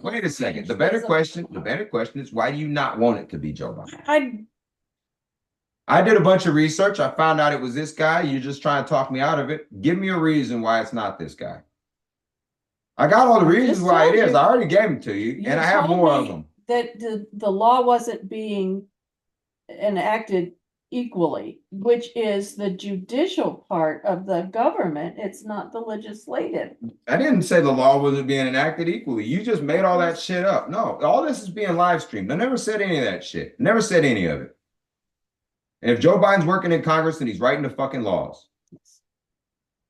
So if the law is wrong, you're correct. He's part of it. I know I'm correct. I don't need you to tell me I'm correct. I need you to follow along so that you can be correct, so that you can go and vote as a well-informed citizen so that we can save our country. That's what I need. The third thing was, you said we must be looked up to by some people or they wouldn't be trying to get into here. And I'm telling you, I organized conferences internationally. And when I was out of the country last year, I did not feel good about it. I did not feel safe as an American. People don't look at us the same as they used to. There's no question about it. Out of the country the year before, same thing. People want to know, why is you leading the world off a cliff? They want to know that. And you say, why are people trying to get in here? Why wouldn't people try and get in here? They can come to this country and they can do anything they want. Joe Biden will let people do sex experiments on little kids, and he'll promote it, and he'll give cover for you at the White House for it. And he'll name Easter. He'll give you a day. He'll take the most important day to the people that founded the country, and he'll give it over to you. That kind of degeneracy. You can do anything you want in America. Nobody holds you to account, and they'll give you free shit the minute you get here. They'll take this shit away from the citizens and give it to you because they have to buy votes. Because people now are trying to catch them rigging the system. And they're like, well, we can't steal another election. We're going to have to actually get people to vote for us this time. Well, but we screwed over black people so many times they won't vote for us. Well, that's why we brought in the Mexicans. Well, now the Mexicans are voting Republican. What can we do? Open the border for anybody. Take in just any fucking body who can swim, and we'll just, starve and eat one cracker a day until they can make this fucking 85-day journey to America by foot. Anybody that can get in here. What kind of people you think are coming to America that say, I took an 85-day journey to get here? Oh, I came through 12 countries, 85 days. Who the fuck are you? You're not a brain surgeon, and it took you 85 days to get here. So these people are going to displace our population. The progressives have convinced women to kill their babies, and our population rate is dropped below replacement rate. It's at 166. 2.1 is as low as it can go. It's at 166. 1.6. We are screwed. We're going to have a population collapse. I talked to some kids the other day at this Bible study. They said, well, that depends on what you want in the future. Maybe you want the world to reset because everybody screwed it up so bad. These people deserve to be, a population collapse is going to affect the elderly badly. And you're like, that'll probably be my generation. No, it'll be before my generation. But it doesn't matter. None of that matters. Any closing thoughts? Because we are running out of battery. We got to go ahead and end the stream. Yeah. No. What about you, buddy? Closing thoughts? No. No? No. Okay, so people are trying to get in here because it's the greatest country in the world, because we made it the greatest country in the world, and the social welfare system should do exactly what it's doing, where it's just naturally sucking up problems and helping people, but it's supposed to do that for American citizens. And if we had a closed border, that's what would be happening. But it's not. So one of the things that Trump's strongest on is closing the border, and he's absolutely right on that. I would say that, and I know that because I'm an American citizen that doesn't have access to that point. I Okay. agree that we need to close the borders, but I also think. Do you agree America first?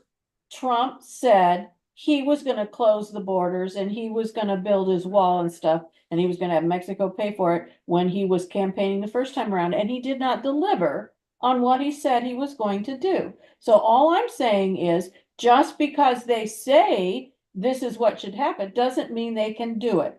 So I'm not saying Biden can do it either. I'm just like saying. I said, I started off making the point that Trump campaigned on, I'm gonna build a wall. He didn't necessarily understand that he would be the only president in US history to have his whole administration work tooth and nail against him to try and undermine him in every possible. They did, but they did though. They did. That's absolutely wrong. There's a whole bunch of court cases. I'm seriously. There's been a whole bunch of judgments where they've gone over this stuff in court. Okay, there's documentaries you can watch, about 20 or 30 of them that go over this specific issue. But there's all kinds of court cases where the judges have heard all the evidence and made all kinds of determinations. And what they found was that this man was kneecapped, that it was paid for by the Democratic Party, that they had operatives working within his campaign, people working in his administration that were undermining him, that were working effectively. The people testified to that in their depositions, that they were working to undermine the president. So, I mean, it doesn't matter. I'm just saying, you try building a wall or, tying your shoes with that many damn bureaucrats up your ass, and probably nobody could, So anyways. Okay. All right. Well, it's been a good stream, and we're going to go ahead and cut it off now. Anybody got anything to say? Nah. Everybody, man, vote Trump and save America. You hear me? Anybody, you want to give your pitch for your candidate? Nope. I don't have a candidate. Don't have a candidate? Okay. She's a future Trump voter. Zay, any final comments, closing thoughts? Goodbye. Bobby, any closing thoughts over there? No, I'm good. Have a good night. All right. Good night, everybody. God bless everybody. See y'all tomorrow. All right. Hey, Zach, push this. Yes. And I don't know how you. Hold on. No, don't say that. Is it right here? Where's our YouTube at? Is this it? That's YouTube. Why does it look like it stopped, bro? It says play right here. Is that stopped? Did y'all stop it? We didn't touch it. It doesn't say it's still going. Or it does say. It says live. I don't get it. Unless it stopped it because you just closed the Zoom. I don't know which came first, the Zoom or the YouTube, so I don't know how they interact. How do I close this? I close out Zoom to end it.